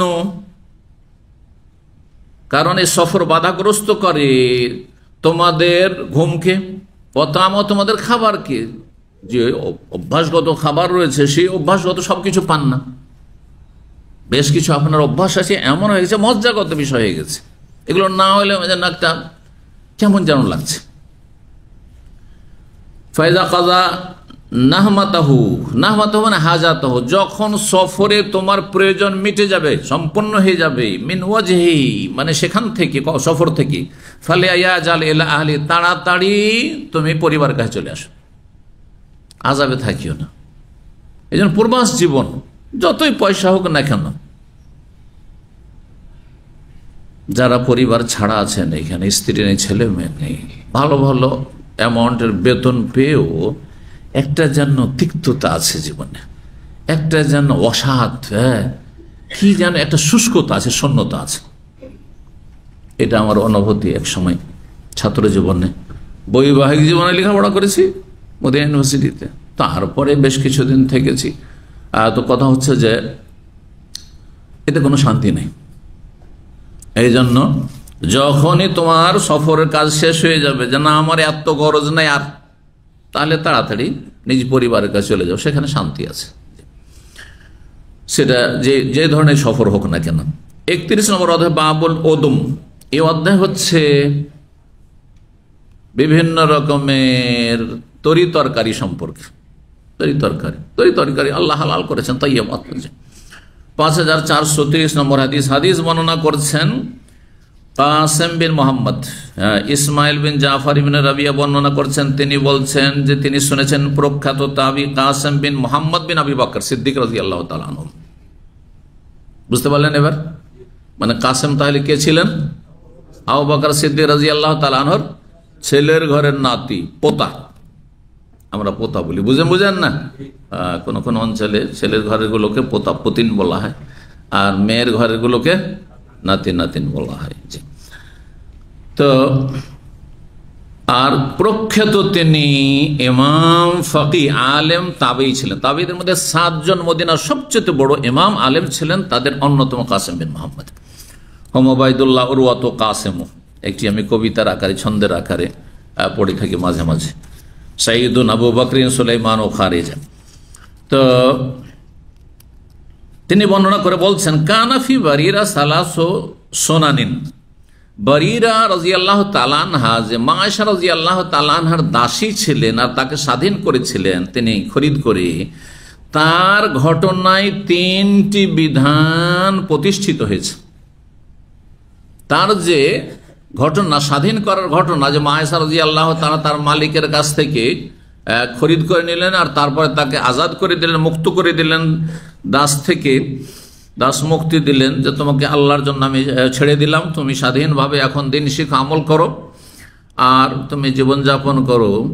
3টি মাসলা, গুরুত্বপূর্ণ বিধান এখান থেকে প্রমাণিত হয়। জি, তাহলে সুনান মানে এখানে সুন্নাতের ভাব হচ্ছে, সুন্নত মানে বিধান। ফিকহের সুন্নত হচ্ছে যেটা ফরজ নয়, সেটা হচ্ছে কি সুন্নত। শরীয়তের মাসলা করণীয় কিন্তু ফরজ ওয়াজিব নয়, তাহলে কি সেটি হচ্ছে সুন্নাত। এটা ফিকহের পরিভাষা। কিন্তু হাদিসের পরিভাষায় ওই ফুকাহা কেরামদের ফরজ, সুন্নাত আর মুস্তাহাব এগুলো তখন ছিল না। ছিল কি সুন্নাত মানে সুন্নাতের রাসূল, মানে রাসূলের তরিকা, রাসূলের কি তরিকা। সুন্নাতুল্লাহ, কোরআন আছে না সুন্নাতুল্লাহ মানে আল্লাহর নীতিমালা, আল্লাহর সৃষ্টির ক্ষেত্রে নীতিমালা। তো নবী সাল্লাল্লাহু আলাইহি ওয়াসাল্লাম নীতিমালা মানে বিধান ইসলামের। তো এখানে বিধানের অর্থ রয়েছে। 1 নম্বর বলছে আরাদাত আয়েশা আন তাশতারিহা। আয়েশা রাদিয়াল্লাহু তাআলা আনহা তিনি খরিদ করতে চাইলেন তাকে, ফাতুতি কোহার, তাকে স্বাধীন করতে চাইলেন। ফাকালা আহলুহা, তখন এই বাড়ির পরিবারের লোকেরা, মানে তার যে মনিব, এর পরিবার মালিকরা বলল ওয়ালানা লাল, আমরা বিক্রি করব কিন্তু ওয়ালার অধিকার, ওয়ালার সত্ত্বাধিকার আমাদের থাকবে। ওয়ালা কি? কোনো দাস দাসীকে কেউ যদি খরিদ করে, বা মালিক হয়, আর তারপর দাস দাসী মারা গেল, দাস দাসী কি হলো? মারা গেল, তার কিছু ধন সম্পদ আছে, তো এর ভাগ কে পাবে? এর মালিক কি হবে? তার মনিব হবে, যদি মনিব থাকে। আচ্ছা, মনিব বিক্রি করে দিয়েছে, যে মালিক ছিল সে অন্যের কাছে বিক্রি করেছে, এখন কে মালিক হবে? বিক্রি করার পরে স্বাধীন করে দিল। একজন বিক্রি করেছে আর একজন কিনে নিয়ে কি করেছে? স্বাধীন করেছে। এখন এই সত্ত্বাধিকারটা কে পাবে? লেমান আতাকা, হাদিসে আল ওয়ালা লেমান, আর যে স্বাধীন করলো তার যেহেতু তার উপর অবদান রয়েছে, এহসান অনুগ্রহ রয়েছে, যে সে তাকে আল্লাহর রাস্তায় স্বাধীন করেছে, সুতরাং সে মারা গেলে আর তার নিকটাত্মীয় নেই, তাহলে এই অধিকারটা কে পাবে? যে স্বাধীন করেছে সে পাবে। ধরেন একজন দাস অথবা দাসীকে স্বাধীন করেছে আর তারপরে দেখা গেল সে অনেক ধন সম্পদের মালিক হয়ে গেছে, আর তার নিকটাত্মীয় কেউ নেই, অচেনা জায়গায়, তার কোনো খোঁজ খবর নেই, কেউ দুনিয়াতে কেউ নেই, তাহলে যে এহসান করেছে তাকে স্বাধীন করে সে এই ধন সম্পদগুলি পাবে। আয়েশা রাদিয়াল্লাহু তাআলা আনহা যখন খরিদ করতে চাইলেন আর স্বাধীন করতে চাইলেন, তখন তার পরিবার লোকেরা একটা নাজায়েজ শর্ত লাগিয়ে দিল, যে আপনি কিনবেন কেনেন আর স্বাধীন করবেন করেন, কিন্তু যেহেতু আসল মালিক আমরা ছিলাম, আগের মালিক আমরা ছিলাম, এই ওয়ালার সত্ত্বাধিকার আমাদের থাকবে। অবৈধ কথা বলল, অথচ তারা মুসলিম ছিল। কিন্তু হয়তো অজ্ঞতা ছিল অথবা মুনাফিকই ছিল, তো হতে পারে, কারণ মদিনার সময় পরিবেশ কিছু মুনাফিক ছিল। ফাযাকারা যালিকা রাসূলুল্লাহ সাল্লাল্লাহু আলাইহি ওয়াসাল্লামের কাছে আলোচনা করলেন মা আয়েশা যে এইরকম কথা, শরীয়তের মাসলা হচ্ছে যে আমি পাবো, আমি স্বাধীন করছি, কিন্তু ওরা বলছে না আমরা নিব। ফাকাল নবী সাল্লাল্লাহু আলাইহি ওয়াসাল্লাম বলেন, লাউ শি'তা শারাতিহি লাহুম, তুমি যদি চাও তো যা বলছে তাতেই তুমি খরিদ করে নাও, কিন্তু এই শর্তের কোনো মূল্য নেই, অবৈধ শর্তের কোনো মূল্য নেই। মনে রাখেন, হালাল শর্ত যদি হয় তাহলে ওর মূল্য আছে, শর্ত পুরা করতে হবে। ওয়াল মুসলিমুন আলা শুরুতিহিম, আবু দাউদ নাসাঈ হাদিস, আবু দাউদ তিরমিজিতে হাদিস রয়েছে, হাদিসটি সহিহ। মুসলিম যা শর্ত করবে শর্ত পুরা করতে হবে, কিন্তু হালালকে হারাম না করা হয়, হারামকে হালাল না করা হয়। যেমন বিবাহ শাদীর ক্ষেত্রে যদি শর্ত লাগায় যে ধরেন প্রবাসে আছেন সৌদি আরবে, আমি বিয়ে করে বসবো বা আমি আমার মেয়ের বিয়ে দেবো, কিন্তু সৌদি আরব তোমাকে সাথে রাখতে হবে, তো বলবেন যেটা না জায়েজ, জায়েজ শর্ত লাগিয়েছে, মানতে পারলে আপনি বিয়ে করেন, না হলে অন্য জায়গায় করেন, বুঝলেন না? কিন্তু যদি কেউ শর্ত লাগায় যে আমি আমার মেয়ের বিয়ে দেবো, কিন্তু আমরা খুব ফ্রি মাইন্ডেড, হ্যাঁ আমরা ওইসব মৌলবাদীতে বিশ্বাসী না, যেমন বলছেন আজকাল মুনাফিকরা, সুতরাং আমরা নাচ গানের একটা পার্টি করবো, নাউযুবিল্লাহ। হ্যাঁ, যেমন আজকালকার অধিকাংশ বিয়েগুলো মুসলিম সমাজের হচ্ছে নাজায়েজ, হিন্দুদের মতো, কাফেরদের মতো, অবাধ মিলামেশা নারী পুরুষের, বিভিন্ন হারাম কাজ হচ্ছে, অশ্লীলতা নোংরামি হচ্ছে, জি। তো একসাথে খাওয়া দাওয়া, একসাথে একই গ্যাদারিং, সব হারাম। তো এইরকম যদি শর্ত লাগাই তাহলে কোনো মূল্য নেই শর্তের। এই শর্ত লাগালে কি আর না লাগালে কি, এই শর্ত মানবেন না। তো বলছেন যে তুমি যদি চাও তাহলে তাদের এই শর্ত তাদের জন্য লাগিয়ে নাও। আর ফাইন্নামাল ওয়ালা লিমান আত, কারণ শরীয়তের বিধান হচ্ছে যে স্বাধীন করবে, দাসমুক্ত করবে, তার জন্য ওয়ালার অধিকার রয়েছে। কালাফা উতিকা, তাহলে একটি মাসলা হয়ে গেল যে স্বাধীন করবে সে এই সত্ত্বাধিকার পাবে। দ্বিতীয় মাসলা হচ্ছে যে ওয়া উতিকাত, এই বাড়িরাকে স্বাধীন করে দেওয়া হলো, আয়েশা রাদিয়াল্লাহু খরিদ করে দাসমুক্ত করে দিলেন। ফাখুইরা, তখন শরীয়তের বিধানে সে বিবাহিতা ছিল, সে বিবাহিতা ছিল কার সাথে? আর একজন দাসের সাথে, নাম ছিল তার মুগিস, অন্য হাদিসে রয়েছে মুগিস। মুগিস দেখতে খুব কদাকার কুৎসিত ছিল, দেখতে একেবারে খারাপ ছিল, আর বাড়িরা একেবারে যুবতী আর বড়ই সুন্দরী সুশ্রী ছিল। তো যখন স্বাধীন হলো, ইসলাম আর একটি এখানে অধিকার দিচ্ছে যে তুমি স্বাধীন হয়ে গেলে আর তোমার স্বামী হচ্ছে কি দাস। তুমি যখন এই শ্রেষ্ঠত্ব লাভ করলে যে তুমি স্বাধীন, এখন একজন পরাধীন গোলামের অধীনে স্ত্রী হয়ে থাকা বাধ্যতামূলক নয়, এখন তোমাকে অপশন দেওয়া হচ্ছে, তুমি থাকবে আগের স্বামীর কাছে, না সেখান থেকে তালাক নিয়ে অন্য কোন স্বাধীন ব্যক্তিকে বিয়ে করবে, তোমার ইচ্ছা। বোঝা গেছে? এই স্বাধীনতা যখন পেলেন এই বারী রাদিয়াল্লাহু তাআলা আনহা, তো বলছেন ঔতিকাত, স্বাধীন করা হলো, ফাখুইরা, তাকে স্বাধীনতা দেওয়া হলো, ফি আন তাকিররা তাহতা যাওজিহা, তার স্বামীর অধীনে সে স্ত্রী হয়ে থাক, আও তুফারিকাহু, অথবা তার থেকে সে বিচ্ছিন্ন হয়ে যাক। তখন কি করেছিল সে? বিচ্ছিন্নতাকে এখতিয়ার করেছে, বলছেন না আমি এই গোলাম আর দেখতে ভালো না, আমি অন্য ভালো ছেলে বিয়ে করতে পারো, ভালো, আমি স্বামী স্বাধীন, আমি স্বামী নিয়ে সংসার করবো, আমি থাকবো না এর সাথে, কোনো না জায়েজ, জায়েজ তার অধিকার দেওয়া হয়েছে। তারপরে হাদিস রয়েছে যে সেই মুগিস লাগলো কান্না করতে, বাড়িরা পালায়, আর পিছনে পিছনে পাগলের মতো ঘুরে বেড়ায়, এত পাগলের পাগল ছিল স্ত্রীর জন্য। মদিনার গলিতে গলিতে বাড়িরা যেদিকে যায় দেখে বাড়িরাকে ওইদিকে পিছনে পিছনে ছুটে মুগিস। তখন রাসূলুল্লাহ সাল্লাল্লাহু আলাইহি ওয়াসাল্লাম এই দৃশ্য একবার দেখতে পেলেন আর বলে, বাড়িরা লাউরা জাতি হে, যদি তার কাছে ফিরে চলে যেতে তো মনে হয় ভালো হইতো।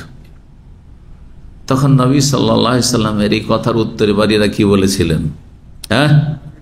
সব জায়গায় সামিয়ানা ওয়া আতানা নয়, কখনো সামিয়ানা ওয়া আতানা বলা ফরজ আর কখনো মুস্তাহাব। এখান থেকে বোঝা যায় আপনাকে যদি হুকুম করা হয় আপনার বাবার পক্ষ থেকে, মায়ের পক্ষ থেকে, রাসূলের পক্ষ থেকে হুকুম এটি, তাহলে অবশ্যই ফরজ, তখন মানতে হবে। কিন্তু যদি আপনাকে অনুরোধ করা হয়, আপনার অধিকার রয়েছে, আপনার অনুরোধ করা হচ্ছে, তাহলে সেটা মানতে বাধ্য না, সেটা মানতে বাধ্য না। তো যখন এই কথা বলল তখন বলল, ইয়া রাসূলুল্লাহ, আপনি আমাকে হুকুম করছেন না পরামর্শ দিচ্ছেন? বলছেন না না, হুকুম করেনি, কারণ শরীয়তের হুকুম, আমি হুকুম করবো শরীয়তের হুকুম। শরীয়তের হুকুম হচ্ছে যে তোমাকে আল্লাহ কি করেছেন, স্বাধীনতা দিয়েছেন, থাকতেও পারো আর তালাক নিয়ে অন্য স্বামী গ্রহণ করতে পারো। তুমি এই গোলামের অধীনে তোমাকে থাকা আবশ্যক নয়, তোমাকে শুধু আমি সুপারিশ করছি, ইন্নামান আশফা, সুপারিশ করছি। তো ইয়া রাসূলুল্লাহ, তাহলে আমি মানতে পারছি না, তাহলে আমি মানতে পারছি না। তৃতীয় মাসলা হচ্ছে কারো জন্য জাকাত সাদকা আর কারো জন্য হালাল। জাকাতে একটা গরিবকে জাকাত দিয়েছে কেউ, আর সেই জাকাতের টাকা পয়সা দিয়ে অথবা খাবার দিয়ে একটা দাওয়াত করে দিয়েছে, আর আমাকে দাওয়াত দিয়েছে, তাহলে আমার জন্য খাওয়া যায় কিনা? আমি জাকাত খাচ্ছি না, আমি দাওয়াত খাচ্ছি, সে জাকাত খাচ্ছে। এবার বুঝতে পেরেছেন, মালিকানা পরিবর্তন হলে হুকুম পরিবর্তন হয়ে যায়, এই ফিকহের কায়দা এখান থেকে। তো বলছেন রাসূলুল্লাহ সাল্লাল্লাহু আলাইহি ওয়াসাল্লাম একদিন আয়েশা রাদিয়াল্লাহু তাআলা আনহার বাড়িতে প্রবেশ করলেন। ওয়ালান্নারে বুরমাতুন তাফুর, সেই সময় চুলার আগুনের ওপর একটি ডেকচি ফুটছিল টকবক করে, গোস্ত পাক হচ্ছে আর ডেকচিতে গোস্ত কি হচ্ছে, ফুটছে, মানে রান্না হচ্ছে। ফাদাবিল গাদায়, সেই সময় রাসূলুল্লাহ সাল্লাল্লাহু আলাইহি ওয়াসাল্লাম সকালের খাবার বা দুপুর খাবার, সকাল থেকে নিয়ে দুপুরে যা খাবেন গাদা, আর বিকেল বেলা থেকে সন্ধ্যা পর্যন্ত যা খাবেন তার নাম হচ্ছে আশাই। দুটো খাবার শুধু ইসলামে আছে 1400 বছর আগে। আর ফতুর টতুর এই ছিলাম না, আজকাল তো 3টা নাম হয়েছে, কারণ সাধারণত সারা বিশ্ব মানে কমপক্ষে 3 বার খায়। ফতুর মানে নাস্তা, আর গাদা মানে দুপুর খাবার লাঞ্চ, আর আপনার আশা মানে হচ্ছে ডিনার, তাই না? তো কথা হচ্ছে যে এটা পরবর্তীতে চালু হয়েছে। এই ক্ষেত্রেও একজন ডাক্তার বলছে যে আচ্ছা, এটা কি কোনো শরীয়তের বিষয়? হ্যাঁ, ডাক্তার ডায়েটের ক্ষেত্রে আমার সাথে আলোচনা হচ্ছে। বলছি এই যে 3 বার খেতে হবে, আমরা পরম্পরা চলে আসছি, আর 3 বারের কম তো করা চলবেই না। আরে আজকে আমি নাস্তা করিনি, কেন? বড় একটা ঘাটতি, তাই না? আরে আজকে আমি দুপুরে খাবার খাইনি, আজকে ওই যে সকালে নাস্তা করেছি না, আর খাইনি কিছু, মানে বড় একটা ঘাটতি, তাই না? হ্যাঁ, আরে আজকে আমি রাতের খাবারই খাইনি, হ্যাঁ ওই যে দুপুরে খেয়েছি না, এই সকাল হয়ে গেছে, মনে হচ্ছে কত বড় একটা ঘাটতি হয়ে গেছে, যার ফলে অসুখ আর অসুখ। তো এই যে বাধা ধরা 3 বার খেতেই হবে, এইটা কিন্তু পরম্পরা চলে আসছে, গতানুগতিক বিষয়, এটা শরীয়ী বিষয় নয়। কি বুঝলেন এবার? এখন দেখেন আর একটু সচ্ছল, আমরা তো একসময় দেখতাম গ্রামে গঞ্জে 3 বার মানে বাধা ধরা 3 বারে, কখনো 4 বার পর, মানে আমাদের কল্পনাতেও ছিল না, আমরা এই মানুষ হয়েছি, হ্যাঁ যেখানেই থাকি না কেন। কিন্তু এখন 5 বার সাধারণ হচ্ছে, কিন্তু সচ্ছল পরিবার কত? হ্যাঁ 4 বার 5 বার, হ্যাঁ বিকেলে একটা নাস্তা চা পানি, হ্যাঁ সকালে ফজরে একটু হয়ে গেল, হ্যাঁ চামড়ি হয়ে গেল, সকাল 8টা 9টায় আবার ওই রুটি সবজি বা কিছু হচ্ছে, নাস্তাই এটা হলো, 2টা হয় না, তাহলে 5টা হইলো, ওই জন্য 5টা বললাম, জি অনেক যে 5টা। জি, তো কথা হচ্ছে যে এগুলো কোনো শরীয়তি বিষয় নয়। যদি দেখেন যে নবী সাল্লাল্লাহু আলাইহি ওয়াসাল্লাম আমলে কি ছিল, 2 বারের খাবার ছিল, একটা নাম গাদা আর একটা নাম আশা। বৈকালে খাওয়া হলে বৈকাল থেকে সন্ধ্যা পর্যন্ত আশা, আর সকাল থেকে নিয়ে দুপুর পর্যন্ত যা খাওয়া হয়তো ওইটার নাম গাদা। যখনই খান না কেন, সকাল 7টা 8টায় খান, আর আপনি 10টায় খান, 11টায় 12টায় খান। হ্যাঁ, আমরা যখন স্কুলে যেতাম তখন স্কুল 11টায় শুরু হইতো, ক্লাস শুরু হইতো, আমরা গরম ভাত খেয়ে যেতাম, কিন্তু ওইটাই দুপুরের খাবার আমাদের ধরিলাম না, নয়? জি, মাস্টার সাহেবরা এরকম করে আসতো, তারা অন্তত, হ্যাঁ, বা যাদের বাড়িতে খাবার দাবার আছে তারা খেয়ে আসতো, গরিবগুলো হয়তো পেত না, কিন্তু গরম ভাত খেয়ে আসতো। আবার গিয়ে আর একবার কেউ খেত, সেটা ভিন্ন বিষয়। তো যাই হোক, এখন আসেন বা কি বলছিলাম, ফাদাবিল গাদায়, খাবার নিয়ে ডাকলেন রাসূলুল্লাহ সাল্লাল্লাহু আলাইহি ওয়াসাল্লাম সকালবেলার বা দুপুরবেলা। ফাউতিয়া বিখুবজিন ওয়া উদমিন মিন উদমিল বাইতি, রুটি নিয়ে আসা হলো, আর বাড়িতে যে তরি তরকারি ছিল, কিছু তরকারি, শাকসবজির তরকারি কিছু নিয়ে আসা হইলো, গোস্ত টোস্ত নাই। ফাকালা, তখন নবী বললেন সাল্লাল্লাহু আলাইহি ওয়াসাল্লাম, আলাম আরা লাহমান, আমি কি গোস্ত দেখতে পাচ্ছি না? আমি কি দেখতে ভুল করছি নাকি? হ্যাঁ, বাড়িতে গোস্ত ফুটছে, রান্না হচ্ছে, আর তোমরা আমাকে সবজি দিয়ে কি দিচ্ছ? রুটি দিচ্ছ তরকারি দিয়ে। কালু বাল্লা, তখন বাড়ির লোকেরা বললেন অবশ্যই হ্যাঁ ইয়া রাসূলুল্লাহ, ওয়ালাকিন্নাহু লাহমুন, তবে এটি এমন এক গোশত, তুসাদ্দাকু বিহি আলা বারিরা, যে বারিরাকে সাদাকা করা হয়েছে। কেউ বারিরাকে, গরিব মহিলা, তাকে কি করেছে? সাদকা করেছে। ফাআহাদাতহু লানা, আর সেটি আমাদেরকে হাদিয়া হিসাবে দিয়েছে, আর আপনি তো সাদাকা খাবেন না, আপনার জন্য সাদাকা হারাম। হ্যাঁ, সাদাকা হারাম। ফাকালা, তখন নবী সাল্লাল্লাহু আলাইহি ওয়াসাল্লাম বললেন যে হুয়া সাদাকাতুন আলাইহা হাদিয়াতুন লানা। অন্য রিওয়ায়াত রয়েছে লাকে সাদাকা ওয়া লানা হাদিয়া। জি, হুয়া সাদাকাতুন আলাইহা, এই গোস্তটি বারিরাকে সাদাকা করা হয়েছে, তখন সাদাকা থাকলো, কিন্তু বারিরা যখন আমাদেরকে খাওয়াবে, পরিবেশন করবে, তখন তার নাম কি হয়ে যাবে? হাদিয়া, উপঢৌকন হয়ে যাবে। গরিব মানুষ যাকাতের টাকা দিয়ে কোনো কিছু কিনে নিয়ে এসে সচ্ছল ব্যক্তিকে একটা গিফট দিচ্ছেন, জায়েজ কিনা? জায়েজ। মালিকানা পরিবর্তন হয়ে গেল, তাহলে একটু আগে ওইটা ডাইরেক্ট ওই জাকাত দাতা যদি দিত বা সাদকা, তাহলে আমার জন্য হারাম হইতো, কিন্তু যখন ভায়া হয়ে আসলো তখন আর সেটা ওই রূপে থাকলো না। জি, হাদিয়া সচ্ছল ব্যক্তিও খেতে পারে, দাওয়াত দেবেন, সচ্ছলকে দিচ্ছেন, অসচ্ছলকে দিচ্ছেন, ঠিক না? কিন্তু যখন মাইয়াতকে নেকি পৌঁছাবেন তখন ইফতার করিয়ে নেকি পৌঁছালে হবে না। এখান থেকে মাসলা শেষ। কারণ নেকি মাইয়াতকে পৌঁছানো যায় কি দিয়ে? সাদাকা দিয়ে, সাদাকা দিয়ে, ঠিক না? যখন ইফতারির দাওয়াত দেন তো সাদাকা নাকি শুধু গরিবরা খাচ্ছে না, গ্রামের সচ্ছল লোকেরাও খাচ্ছে? বড় বড় পয়সাওয়ালারা ইফতার পার্টিতে এসেছে, তাহলে ইফতার পার্টি দিয়ে মাইয়াতকে নেকি পৌঁছানো যে ইন্ডিয়া বাংলাদেশে চলছে, এটি বিদআত, এটি জায়েজ নয়। শুধু শুধু গরিবকে খাওয়াবেন তাহলে ঠিক আছে, তারপরে ভোজ ভাজ করে খাওয়ানো এটা ইসলাম বিরোধী। ভোজ করে খাওয়ানো সাহাবীদের চরিত্র নয়। মাইয়াতকে আপনি নেকি পৌঁছাবেন তাহলে দান সাদকা বাড়িতে নির্জনে চুপি সারি দিয়ে চলে আসবেন, মানুষ যাতে বুঝতে না পারে, মান সম্মান ঠিক থাকে। এটা গরিবকে যদি গোটা গ্রামকে জানিয়ে খাওয়ান তো লোকটি লজ্জিত হবে, কিন্তু গরিবের বাড়িতে যদি আপনি সারা বছরের ভরণ পোষণ দেন, আপনি সব কিছুই দিচ্ছেন আর গোপনে দিচ্ছেন, তার মান ইজ্জত আপনি রক্ষা করলেন। একজন মুসলিম ভাই যে গরিব, সেই জন্য তার মান ইজ্জত রক্ষা করবেন না। বিষয়গুলি বোঝার চেষ্টা করবেন, যার ফলে সাদকা, দান সাদকা এই খাবার ভোজের আকারে নয়। আপনি চাউল কিনে দেবেন, চাউলের বস্তা দিয়ে চলে আসেন, চুপচাপ টাকা পয়সা দিয়ে চলে আসেন, মাছ গোস্ত দিবেন তা দিয়ে চলে আসেন আপনি গরিবকে। জি, জাযাকুমুল্লাহ খাইর। 32 নম্বর অধ্যায় বলছেন বাবুল হালওয়া ওয়াল আসাল। এই অধ্যায় হচ্ছে মিষ্টি এবং মধু সম্পর্কে। 5431 নম্বর হাদিস বর্ণনা করছেন মা আয়েশা রাদিয়াল্লাহু তাআলা আনহা বলছেন, কানা রাসূলুল্লাহ ইউহিব্বুল হালওয়া ওয়াল আসাল, রাসূলুল্লাহ সাল্লাল্লাহু আলাইহি সাল্লাম মিষ্টি পছন্দ করতেন, মানে মিষ্টি জাতীয় খাবার পছন্দ করতেন, ওয়াল আসাল এবং মধু পছন্দ করতেন, মধুও মিষ্টি, মধু পছন্দ করতেন আর মিষ্টি জাতীয় খাবার পছন্দ করতেন। আর প্রাকৃতিক মিষ্টি হচ্ছে খেজুর, কিশমিশ, এগুলি বেশি ভালো, বেশি উপকারী। আর তাছাড়াও যে কোনো মিষ্টি জাতীয় জিনিস মানুষকে পছন্দ লাগে। তবে মানুষ হচ্ছে দুই স্বভাবের, কিছু লোককে নোনতা বেশি ভালো লাগে, নোনতা খাবার ভালো লাগে, আর কিছু মানুষ আছে তাদেরকে মিষ্টি খেতে ভালো লাগে। কিছু মানুষ পোড়া ভাজা পোড়া খেতে ভালো লাগে, লাগে না? মানে চানাচুর খেতে বেশি ভালো লাগে, এক কথাই লোনা জিনিস খেতে বেশি ভালো লাগে। কিছু মানুষের স্বভাব রয়েছে। আমরা যখন ছোটকালে হোমিও ডাক্তারের কাছে চিকিৎসা করাতে যেতাম তখন জিজ্ঞেস করতো, এমন এমন প্রশ্ন করতো যে উত্তর দেওয়াই মুশকিল হয়ে যেত। আচ্ছা, আপনাকে মিষ্টি ভালো লাগে না নোনতা ভালো লাগে? এটা তো খুব সহজ। কিন্তু আর আপনাকে আলো ভালো লাগে না অন্ধকার ভালো লাগে?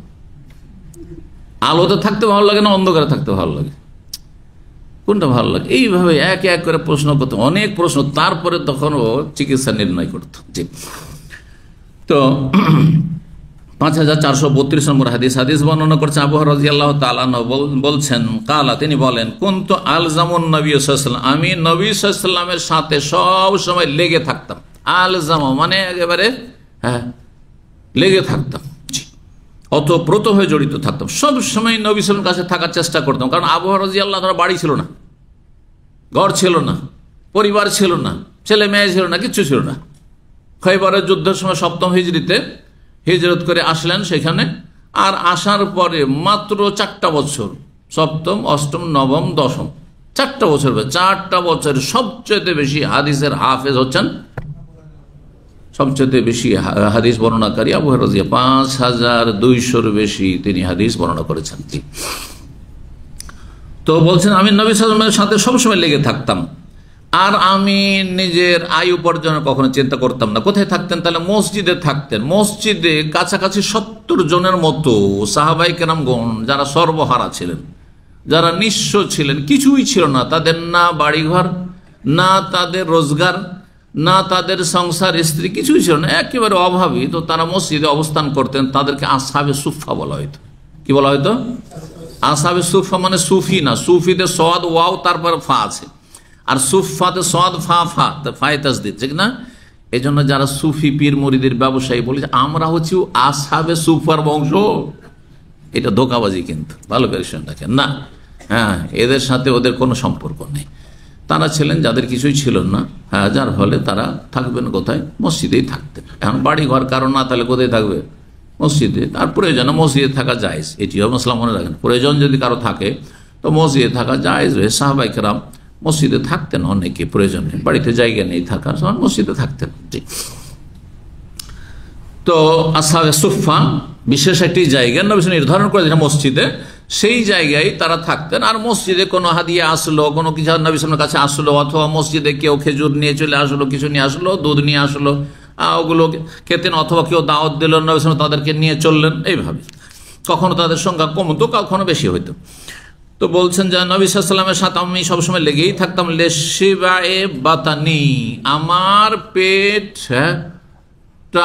আপনার পেটটা ভর্তি করার জন্য, মানে খাবার দাবার কোথাও পেলে, পেট ভর্তি হয়ে গেলেও খেয়ে নিলে, সবসময় যে পেট ভর্তি হতে হয় তা না। এখানে উদ্দেশ্য হচ্ছে যে আমার কোন রকম করে পেটটা চলে গেলে আমি মরবো না, কোন রকম করে।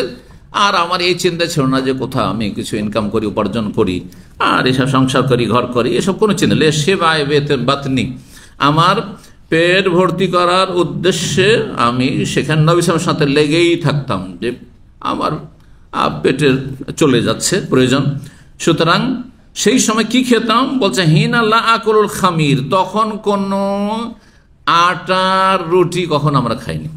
খামির, খামির আজকাল ব্যবহার করা হচ্ছে, তাই না শব্দটি? যদিও খামির বিশেষ ধরনের, কোন আটার রুটি, আপনার এই আপনার চিকন রুটি, পাতলা রুটি খাইনি। ওয়ালা আলবাসুল হারির, আর রেশম কোনোদিন পরিধান করেনি। যখন রেশম হারাম হয়নি তখনও পরিধান করেনি, ছিলই নাই, নসিবে আসেনি। আর তারপর রেশম হারাম করা হয়েছে। ওয়ালা ইয়াখদুমুনি ফুলানুন আলা ফুলানা, আর আমাদের কোনো কাজের ছেলে মেয়ে ছিল না, চাকর চাকরানিও ছিল না। তার মানে পরবর্তীকালে প্রত্যেক সাহাবায়ে কেরামদের কাছে বা মুসলিমদের কাছে ঘরে ঘরে দাস দাসীর অভাব নাই, দাস দাসীর অভাব নেই, এত সচ্ছলতা এসেছে। কিন্তু তখন কিছুই ছিল না। উলসিকু বাতনি বিল হাসবাই, আমি খিদার তাড়নায় আমার পেট পাথরের সাথে লাগিয়ে রাখতাম, কারণ পাথরগুলি একটু ঠান্ডা থাকে, পেটে যখন ক্ষুধার জ্বালা হইতো ছটপট করতাম, তো পাথরের সাথে ঠান্ডা পাথরের লাগাইলে পেটটা একটু ঠান্ডা হইতো। আল্লাহু আকবার। কখনো উপুড় হয়ে পেটটা পাথরে লাগিয়ে রাখতেন, ঠান্ডা পাথরে, আর কখনো পাথর খেয়ে পেটে কি করতেন? ধরতেন অথবা বেঁধে রাখতেন। যেমন খন্দকের যুদ্ধের সময় সাহাবায়ে কেরাম কেউ দেখাচ্ছেন যে কারো পেটে একটা পাথর বাঁধা আছে, কারো পেটে দুটো পাথর বাঁধা আছে। নবী সাল্লাল্লাহু আলাইহি সাল্লাম তাদের এই অবস্থা দেখে তাদের সান্ত্বনার জন্য নিজের কাপড়টা একটু উঠিয়ে দেখালেন যে দেখো আমার কয়টা পাথর বাঁধা আছে। কয়টা? 3টি পাথর বাঁধা আছে। আল্লাহু আকবার। ক্ষুধা কিছুটা ঠান্ডা করার জন্য, পেটের জ্বালা দূর করার জন্য পাথর বেঁধে রাখতেন, অথবা নিজের শরীরটাকে সোজা রাখার জন্য।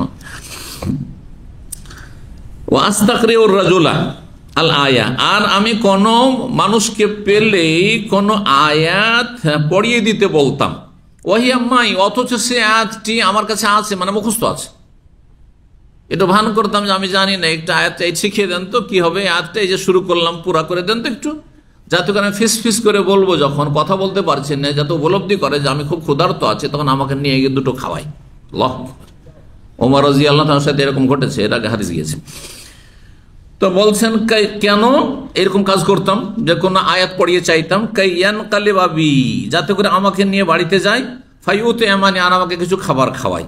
ওয়া খায়রুন নাস লিল মাসাকিন, জাফর ইবনে আবি তালেব, কিন্তু দরিদ্র মিসকিনদের ক্ষেত্রে জাফর বিন আবু তালেব রাদিয়াল্লাহু তাআলা আনহু সবচাইতে বেশি দরদি ছিলেন।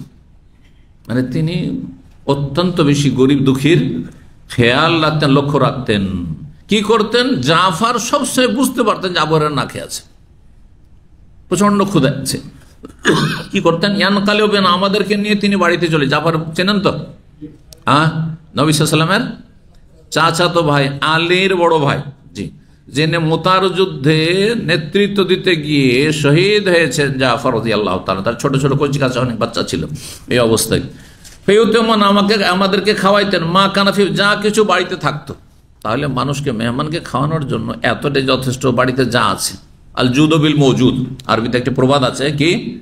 আল জুদু বিল মওজুদ, মানে দানশীলতা আপনার কাছে যা প্রাপ্ত তা দিয়ে। জরুরি নয় যে মা একজনকে নিয়ে যাচ্ছি, আর কি করে, আমি তো বাসায় যাবো, এখন ডাল ভাত খাবো। হ্যাঁ, ডাল আছে, ভর্তা আছে, একটু শাক আছে, হ্যাঁ নিরামিষ শুধু, আমার কাছে মাছও নেই, গোস্ত নেই, আর হঠাৎ করে কেউ সাথে হয়ে গেল না, কোনো লজ্জা নেই। এটা আসল, এটা হচ্ছে আসল। ব্যতিক্রম হচ্ছে কখনো যদি সময় পাই তাহলে বিশেষ ব্যবস্থা করা যায়, বিশেষ ব্যবস্থা করা যায়। সেটা যদি আবার সীমা ছড়িয়ে যায়, তাকাল্য বেশি লৌকিকতা হয়ে যায়, তাহলে অপচয়। যেমন 10টা 20টা আইটেম করতে হবে, এত আইটেম সামনে পেশ করব যাতে ও গুনতেই না পারে মেহমান, এগুলো অপচয়। হ্যাঁ, এগুলো আপত্তি করে, জি, এগুলো তো বরকত কমে যায়, তখন খাওয়িয়ে দাওয়ে বরকতই করে না, জি। বলছেন বাড়িতে নিয়ে যেতেন, যা কিছু বাড়িতে থাকতো খাওয়াইতেন। হাত্তা ইনকানা লা ইউখরিজু ইলাইনা উক্কা, কখনো কখনো বাড়িতে নিয়ে চলে গেছেন যে দেখি কিছু খাওয়াবো, চলো, এত ক্ষুধায় আছো। কিন্তু বাড়িতে গিয়ে জাফরের কিছুই নেই, তার বাড়ি তো কিছু নেই, অভাব, সবারই অভাব। তখন কি করতেন? লা ইউখরিজু ইলাইনা উক্কা, আমাদের জন্য বের করতেন সেই আপনার ঘিয়ের পাত্রটি, ঘি যাতে রাখতো, ঘিয়ের পাত্র বের করতেন, চামড়ার পাত্র থাকতো। লাইসা ফিহা শাইউন, তাতে কোন রকমের ঘি নেই, ঘি শেষ হয়ে গেছে, ঘি শেষ হয়ে গেছে খেয়ে দিয়ে, কিন্তু সামান্য ঘিয়ের ঘ্রাণ আছে, আর এক একটুকু লেগে আছে। যেমন ঘিয়ের পাত্র থেকে বের করে নেওয়ার পর এক একটু লেগে থাকে না, থাকে না, ঘি মধু এগুলো এর বৈশিষ্ট্য। ফানাসুক্কুহা, তখন আমরা সে পাত্রটিকে ফেড়ে দিতাম, মানে ভেঙে দিতাম, ফেড়ে দিতাম, কারণ ছোট্ট পাত্র এত মুক্ত ঢুকবে না, কিন্তু ফেড়ে দিলে তারপরে সেটা চাটা যাবে, ফেড়ে দিতাম। ফান্নাল আকো মাফিহার, যা কিছু একটু সামান্য ঘি লেগে আছে বা মধু লেগে আছে, কেউ কেউ ব্যাখ্যাটাও করেছেন, তা আমরা চেটে চেটে ক্ষুধা নিবারণ করতাম। আল্লাহু আকবার, কত অভাব ছিল। 33 নম্বর অধ্যায় বলছে বাবুদ্দুব্বা, এই অধ্যায় হচ্ছে কদু সম্পর্কে, লাউ সম্পর্কে। 5433 নম্বর হাদিস।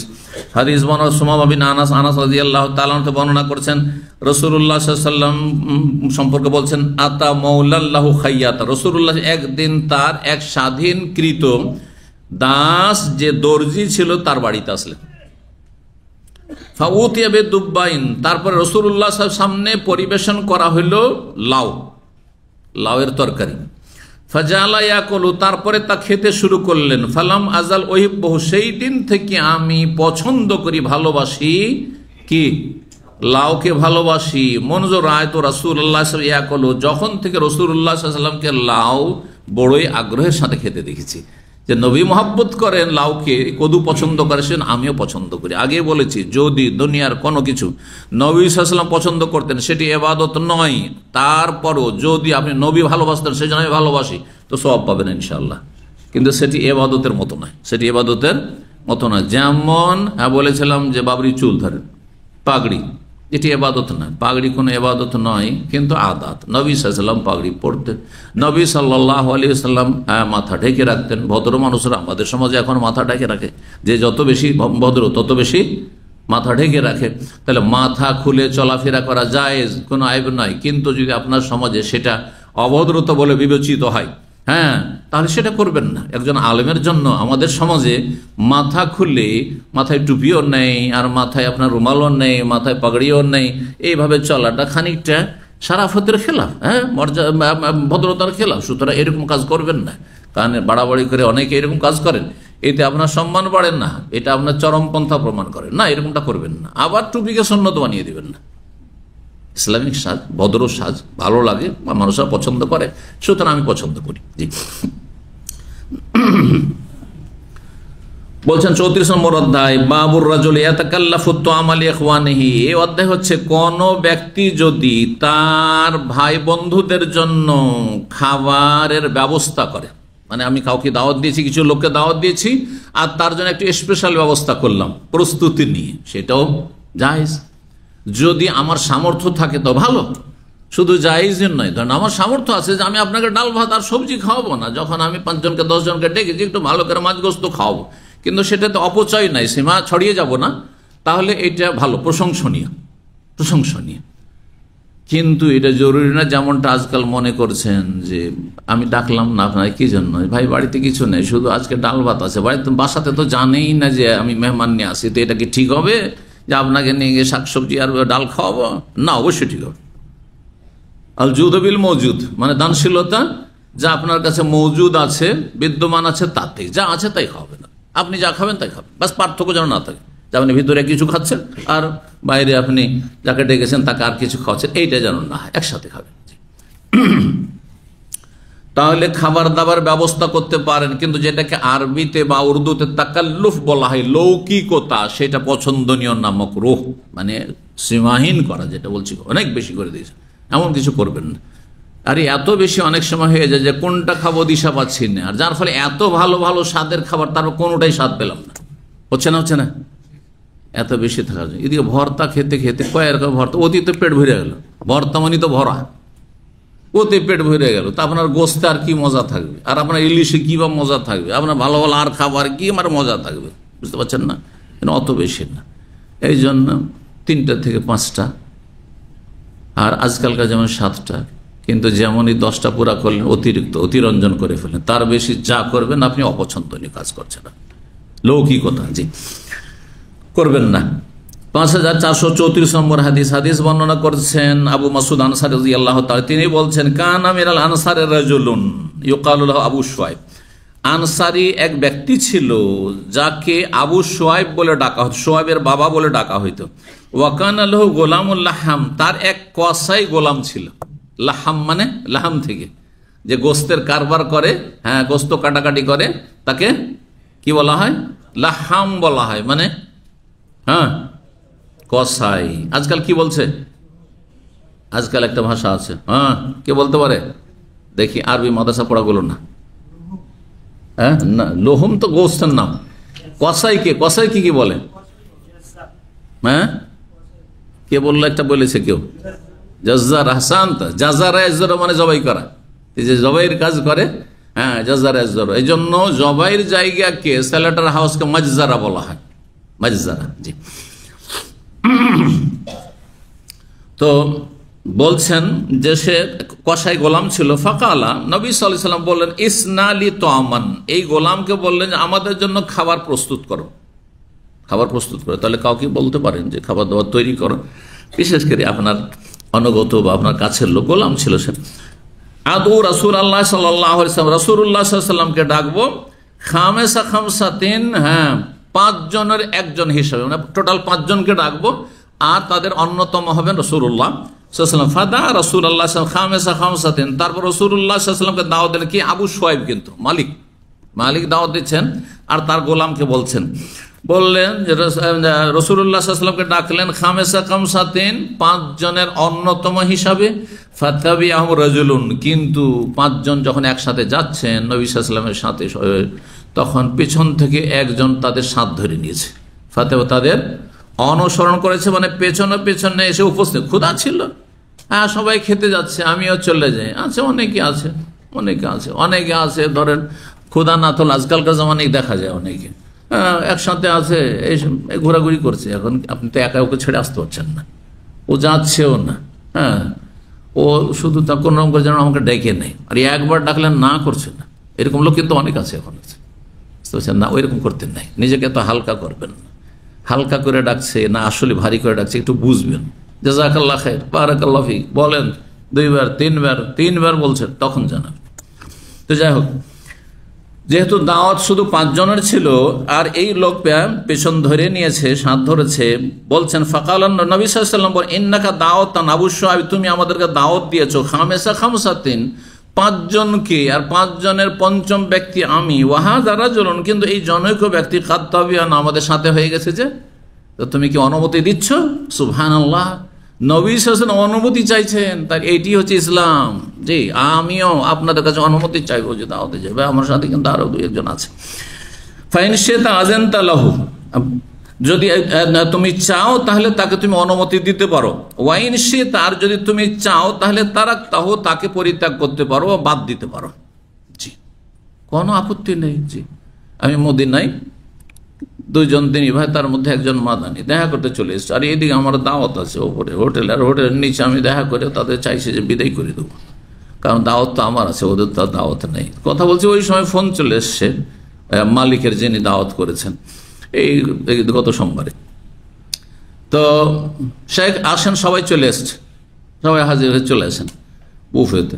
তো আমি বললাম যে একটু কথা বলছি, আমাদের 2 জন ভাই এসেছেন, একজন নেদারল্যান্ড থেকে এসছেন আর একজন মদিনায় থাকেন মাদানি, তো ওনারা এসছেন, একটু সালাম দোয়া করে বিদায় করে আসছি।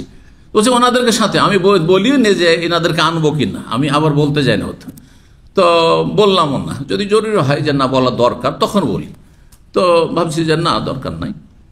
তো উনি নিজেই বলছেন না না ওনাদেরকে নিয়ে চলে আসেন, ওনাদেরকে নিয়ে চলে আসেন, তো নিয়ে চলে গেলাম ওনার কথা। জি, এই ক্ষেত্রে পরিস্থিতি বোঝা উচিত, যিনি বলছেন চক্ষু লজ্জায় বলছেন অভাবী মানুষ না সচ্ছল মানুষ, যদি দেখি যে সচ্ছল মানুষ, 2 জন 5 জন সাথে নিয়ে গেলে অসুবিধা হবে না, তাইলে অনুমতি ক্রমে নয়, এমনি নয়।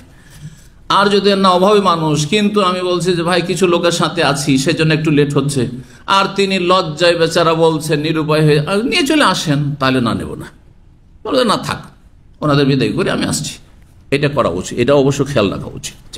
মানুষের অবস্থার সবসময় লক্ষ্য রাখতে হবে যে মানুষকে কোন অবস্থা আছে, মানুষের জন্য বোঝা হবেন না কখনো। তো ওই আবু শুআইব সাহাবী বলছেন বাল আযানতুল্লাহ, আমি অনুমতি দিচ্ছি ইয়া রাসূলুল্লাহ, নিয়ে আসেন। জি, বলছেন ইমাম বুখারী রাহিমাহুল্লাহ, হ্যাঁ, মুহাম্মদ বিন ইউসুফ আল ফেরিয়াবি ইমাম বুখারীর ছাত্র, তিনি বলছেন সামিআতু মুহাম্মদ বিন ইসমাঈল, আমি আমার ওস্তাদ ইমাম বুখারী মুহাম্মদ বিন ইসমাঈল রাহিমাহুল্লাহ এর কাছে শুনেছি, ইয়াকুল, তিনি ইযা কানাল কওমু আলাল মায়েদা, যদি কিছু মানুষ দস্তরখানে বসে থাকে, লাইসা লাহুম আন ইউনাওয়িলু মিন মায়েদাতিন ইলা মায়েদাতিন উখরা, তো তাদের জন্য উচিত নয় বা জায়েজ নয় যে এক দস্তরখান থেকে আরেক দস্তরখানে খাবার স্থানান্তরিত করবে।